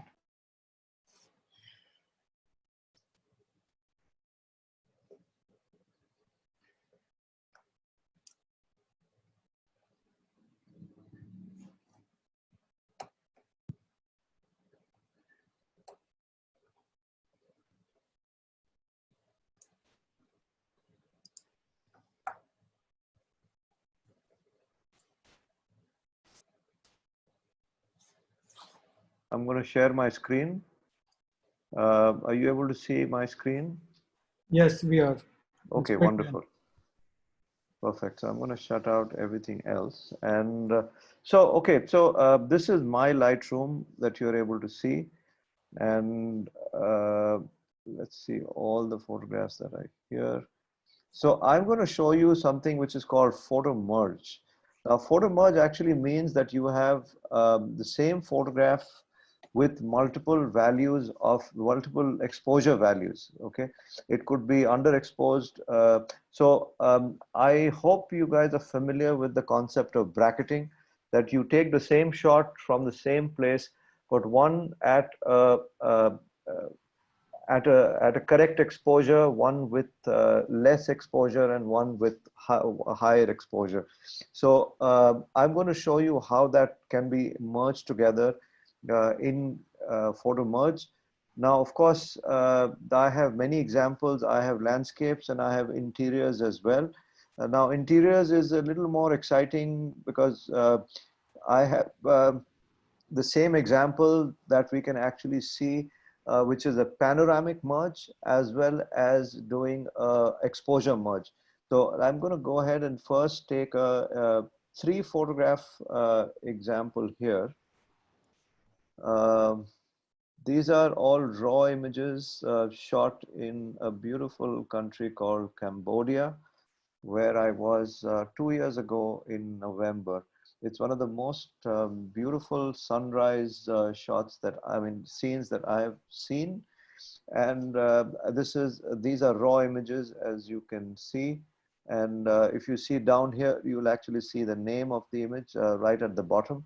And you will be able to see that these are all raw.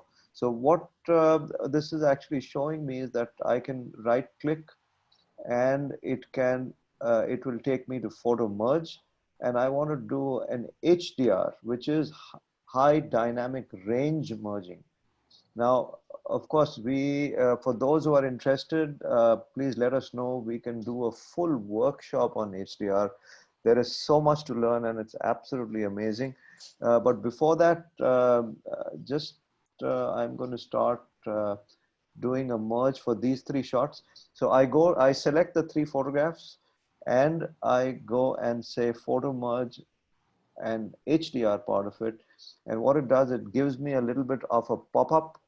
I'm sure you can see the pop-up as well. It is automatically merging images to HDR. Now, if you see, it has taken auto align, which means even if there's a minor distortion or minor move between one image and the other, they will actually be placed one behind the other, and only the settings, that is the exposure settings, will be extracted from each one of them and merged together. So right now we are not doing any deghosting, which means that if there is not a perfect alignment, even if there was a slight shake in one of the 3 images, it is not going to remove that deghosting. Now we can always, go back and change it, and Lightroom does allow us to do it. Actually, Photoshop also allows us to do HDR and panoramic shots, and they are quite effective in both in Photoshop as well. So let's just take a look. It's just taking a moment to create it, and the moment it says, it's showing you a preview over here, and actually if you see to the left, it's showing the original shot and the merged shot. So let me just go ahead and merge it, and it will actually add the image to the it'll take, if you see on top left, it's showing you that it is still processing it, creating the HDR, if you see on the top left. And once the slider actually moves through from left to right, it will add the image to the main gallery. And I will be able to then show you all the individual shots and of course the merge shot, which at times I think is so breathtaking. But you have to keep in mind and do HDR photography while you are at the location. So you need to think through these things while you're shooting. You can't do it as a post factor. You can't say that, okay, in images ka hum HDR banate hain. No, that is not. So all the images are here. I'm going to go and unstack them, and just a second, let me go here. Okay, so there you go. So that's the image that is there, which is, if you see the original image, there was, let me, okay, now these are the original image. Okay, this was value of, if you see the values here, it was shot at f22, 1/60th of a second. Then this is at f22, 1/30th of a second, and f22, 1/15th of a second. So every time it changes the shutter speed, I'm shooting on a tripod, I think, I don't remember, but it is able to keep it stable at 1/15, 1/30th, and 1/60th of a second. Of course, it does not change the aperture, because that would change the depth of field. So when you are bracketing, you are actually changing only the shutter speed. Now, to see the merged picture, you are able to see that it's pulled out, it's merged the light values from all three photographs. The dark part has come from here. So if you go to the darkest shot, this shot here, the sky looks good, but of course the temples don't look good. But in the brightest shot, the sky looks totally overexposed, but there is a little more detail that you see at the bottom. So it has merged all the values, and it has combined into a beautiful shot. Now, as you can see that the horizon is slightly tilted, the left is higher than the right. So then I can go back and develop this into however I want to do and whatever I want to do. So it gives me the options on working from that. Now, isn't that absolutely magical? Because the naked eye sees a lot more than a camera can see. The camera doesn't see that much of range in the bright parts and the dark parts. So what it's actually doing is it's taking three shots, one keeping in mind the highlights, one keeping in mind the mid values, and one keeping in mind the shadows. And it's actually bringing them together so that the range of highlights and the shadows is kind of brought into one shot. So it's merging three values into one and creating a separate shot. Wasn't that absolutely magical? Now, we do the same thing. I mean, I have tons and tons of examples from Cambodia.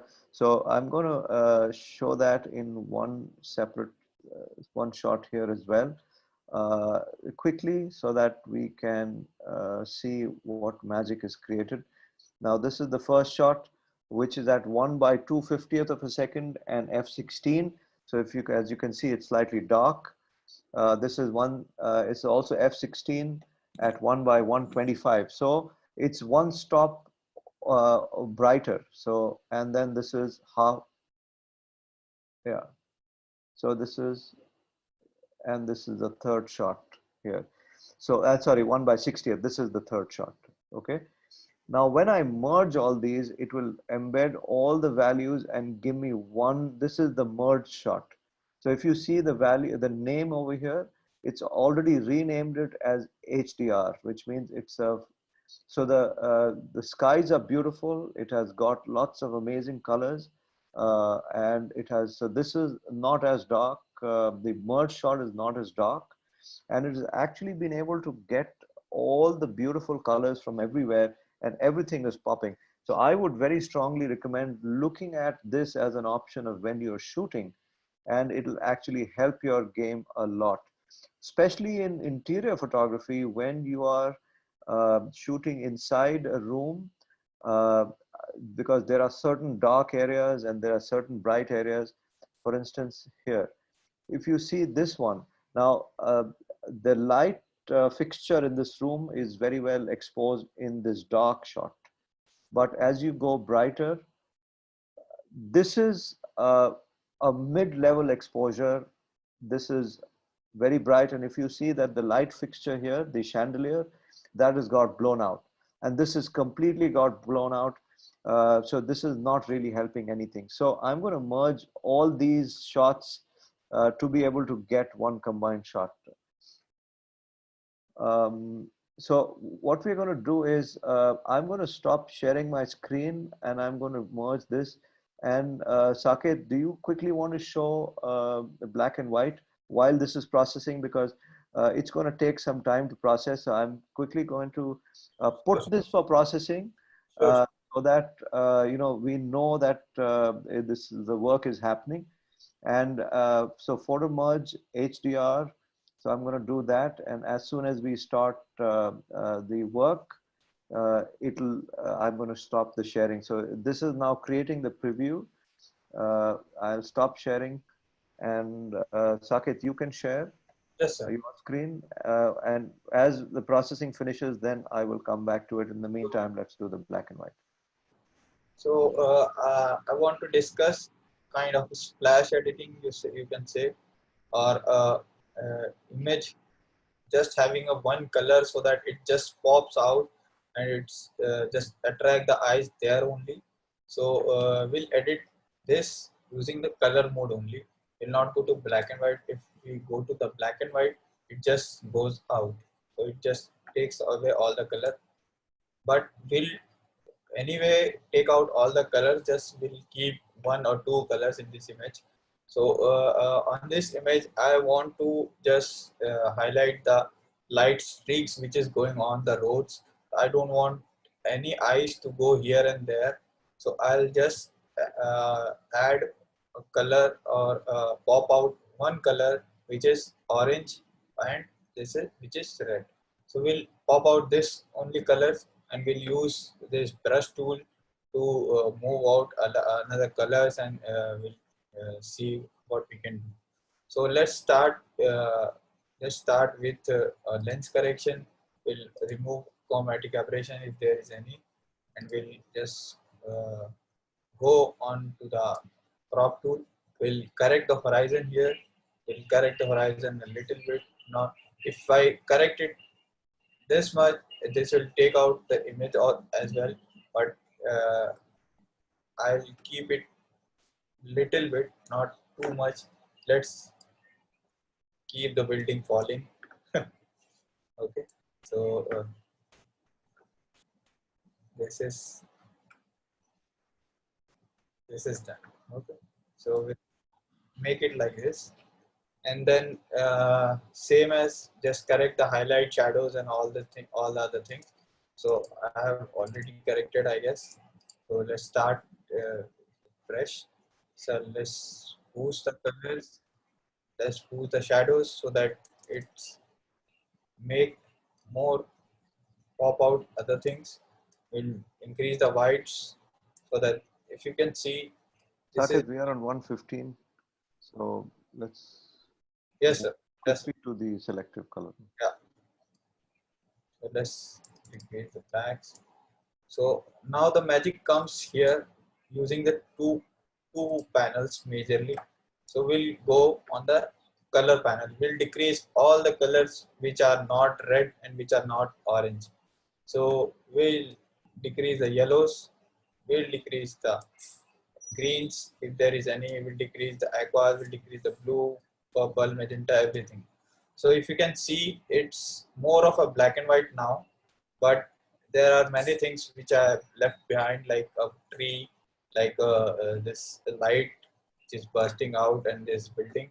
So we'll use a brush tool.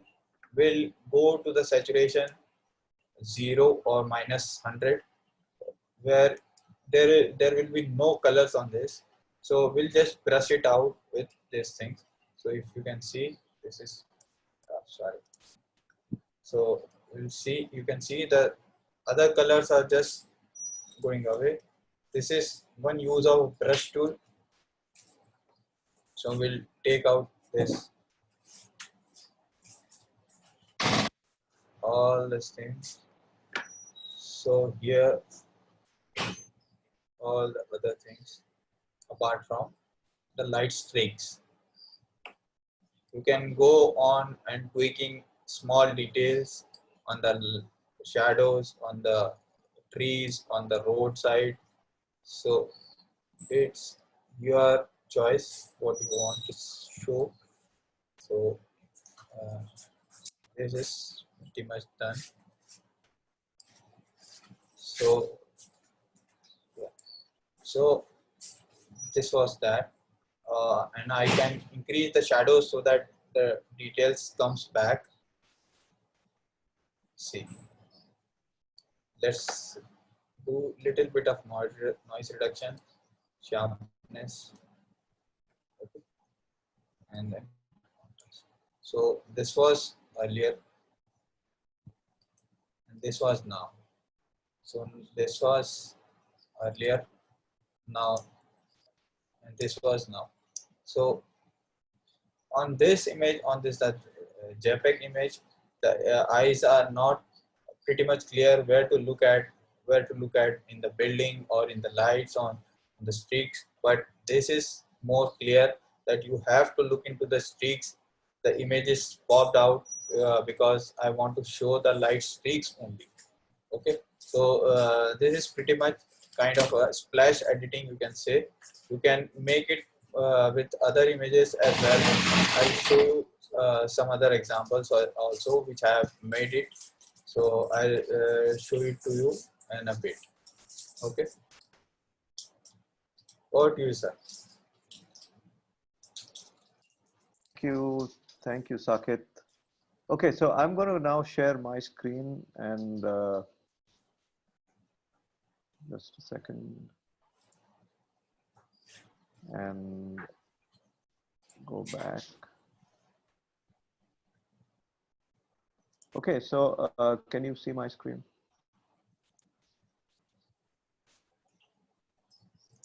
Do you see the preview? Yes, sir. Okay, Saket. Okay, good. Yes. So what it's done is actually merged 5 images and it has created a balanced image, which definitely looks so much better. So what I can do is I can now go ahead and say, yes, go ahead and merge. And if you see top left, it is actually showing me the progress on creating that. So these 5 images, 1, 2, 3, 4, and 5, this is going to be a merge of these 5 images. And we will just see, this was done for a client of ours called Godrej. And this is one of their properties that we did an interior shoot for.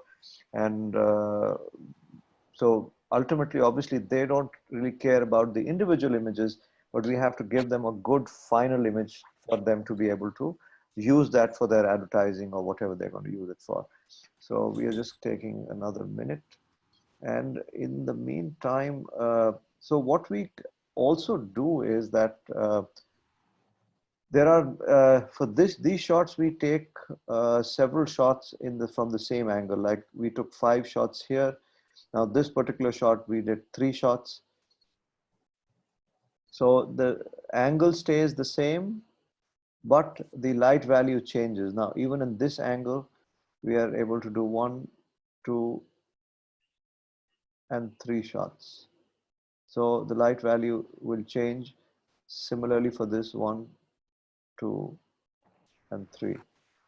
Now, of course, it adds a lot of work in post-production for an architectural shoot, but that is something that you need to do, because in architectural shoot, you can't really add artificial lights. You can't put studio lights in this particular shoot.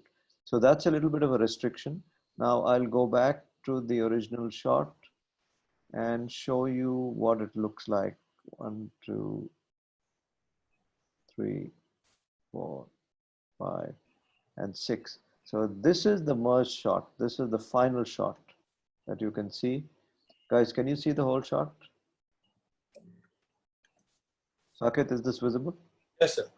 Okay, so this is the final shot. As you can also see, it has a nice little color patch over here, which is made because this light fixture. But if you see in the overexposed shot, you don't see anything at all, right? It's only in the darker images do you see that. So it's taken a certain part of the light image and certain part of the dark image and have merged it together. So do try out photo merge. There's a bracketing setting in your camera. Go out and explore that, and you will definitely be able to do amazing stuff especially if you want to do interior photography, if you want to do landscape photography. The objective of doing bracketing and then HDR is that if there is a very large difference between the light parts and the dark parts, that is the highlights and the shadows in a shot, you are able to bring all of that together and create one amazing shot with that. Now, of course, this is not the final shot that I would give my client. This will still go in for post-production. We will need to clean it up, give a little more. For instance, there is a, there's a reflection at the bottom which is not needed. So we will work with that. We will clean up certain other reflections. There are reflections here which are not really necessary, but again, we will be able to clean them up as well, and kind of give a final amazing looking product to the client that they can use for their advertising. Okay, cool. So I'm going to stop sharing this particular screen. And Saket, do you have something to show for the black and white, or should we conclude the workshop? Yes, sir. I don't have actually right now. Anyway, okay, so let's, it's already 1:23. We have exceeded our time. Let's take questions. Yes, we have questions. So either please type them in the chat box and we can take them, or Akshay has a question that he wants to ask. Just hang on a second. Akshay, I'm going to unmute you. Please go ahead and ask your question. Sir. Akshay? Yes. Did I unmute the wrong Akshay again? No, the right one this time. Akshay, go ahead and ask your question.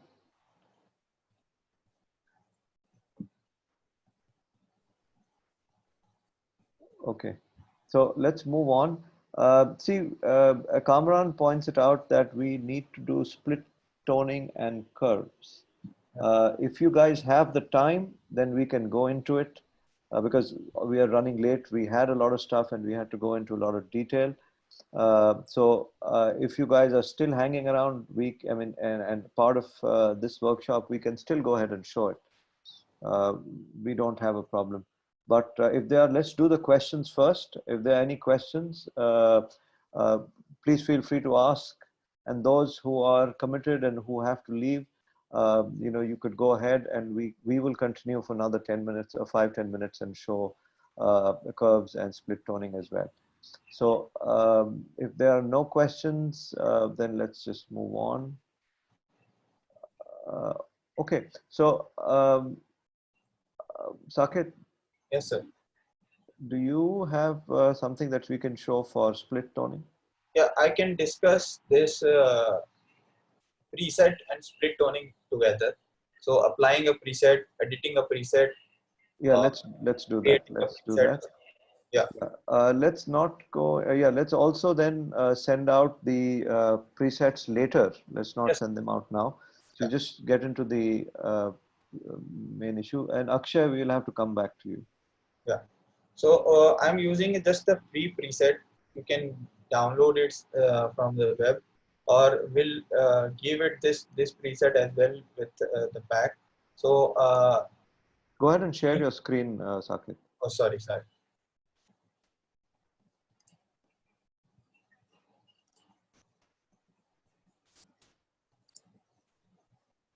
So can you see? Yes, we can. Yeah. So as you can see, I'm on the developer mode, on the develop mode. So left hand side shows the preset just below the navigation bar. So you can apply any preset you want. There are default presets which comes with this Lightroom only. So if you want color or natural, it will show a preview of this. So whenever I scroll on another thing, different things, it shows this preset preview. So if I want to apply any preset, I'll just click on it and this will be applied. Okay.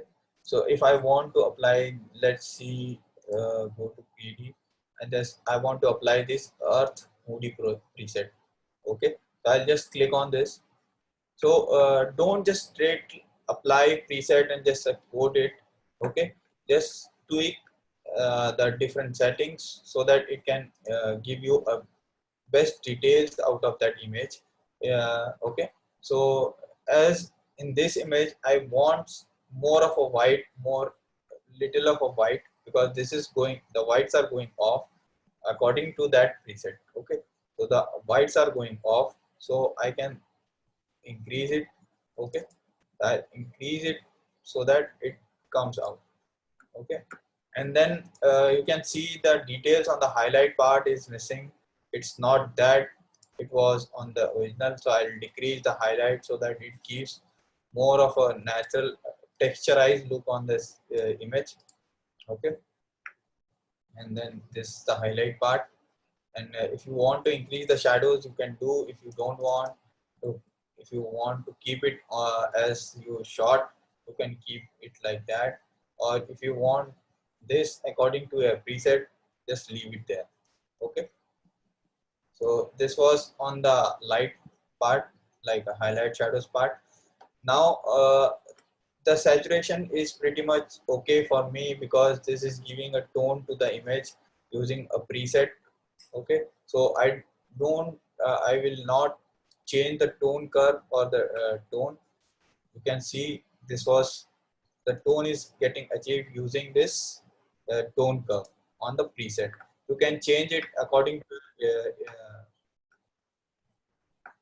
your availability or according to your use. If you want more of a faded, you can use it. Sorry.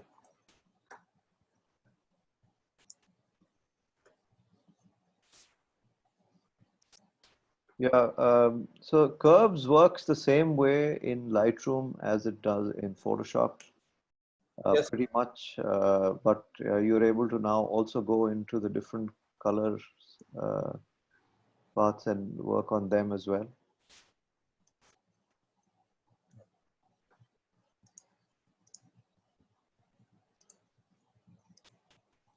So if I want to go it more faded, I can do that.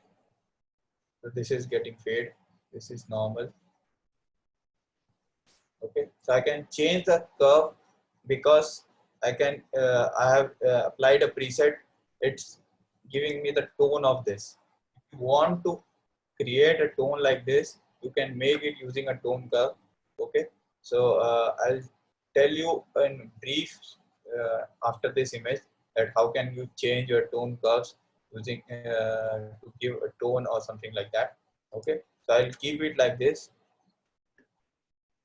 On this, so I'll increase more white here.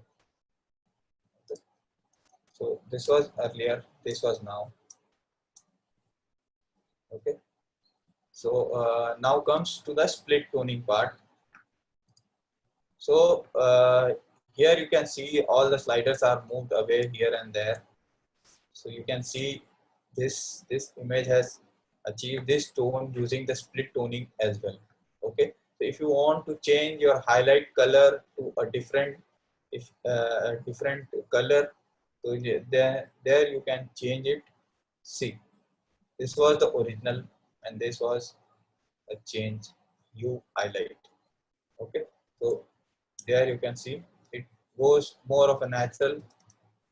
If it is here, it's original, or if it's here, you can change it according to this. So the basic of the split toning works like that, that you can change your highlight color using the highlight and increase the saturation wherever you want. You want it more, you want it less, depends on you. And same as the shadows. So the shadow color can be changed using this. So it is changing the shadows hue, so that it looks different in tones and things like that. So if I increase the saturation, it is increasing the saturation of the shadow parts. So you can see the shadow part of the color is increasing. Okay, so saturation is increasing and that is changing the color. So this is pretty much on the split toning. So you can see if we have applied a preset, it has created a split toning effect. You can make it on your will as well, like wherever you want your highlights to and wherever you want your shadows. Okay. After that, you can, if you have tweaked this preset, if you want this preset to be your, like this was the earlier preset, this was the earlier preset, just wait. And this was now, we have got the details out of this, and this was now. Okay, so if you want this preset as your preset, you can just click on the plus icon on the right hand side of the preset where it is written. Just click on the plus. There you get an option to create a preset, import a preset, manage a preset. So I have imported this preset using this import preset option. So you can just click on this and import, or you can create your own, create a preset. Just want this, like this was written MV earthy, so I'll write it MV earthy change according to your way. Now you have all different setting what you want to take from this preset, just the basic toning or the color or the noise reduction or anything what you have done in this preset. So I'll check all so that everything's get into the preset, and it will show you a group where you want to add. I'll make it on the KD part only, so that it goes below that. So I'll create it. So you can see the MB earthy change has made a preset like this. So you can apply it to the next as well. If I go on the next image, I can just click and apply this image. So this is the same. The highlights are same, colors are same. You can see everything is same. The settings are same. So I guess I have discussed the split toning in good way. If you have any queries, please let me know. Okay, so ladies and gentlemen, I'm afraid we will have to close the workshop here. I know there is a lot of stuff that we still can do. There is a lot of stuff we can go into detail as well. Saket, can you stop sharing your screen and I can Yes, sir. share mine? Sure. Sorry if we've not been able to answer any questions at this point in time, but we have seriously run out of time. I'm going to show you a couple of more things so that we can then move on to closing this workshop and of course move on to the other things. Now what we are going to send you, that will be this nifty little keyboard shortcuts cheat sheet. This will come to all the participants so that you can then remember, and of course keep it taped to the wall closest to where you work. You'll be able to see that. And beyond that, of course, if you have any queries, please feel free to reach out. If we have not been able to answer any questions for some people, we will be able to gladly answer that on an individual basis, but I'm not in a position to answer some unanswered questions on for everyone.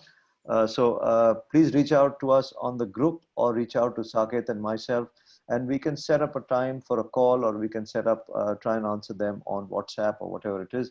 You know how to reach us. And but moving forward, we have next week we have the advanced portrait retouching workshop.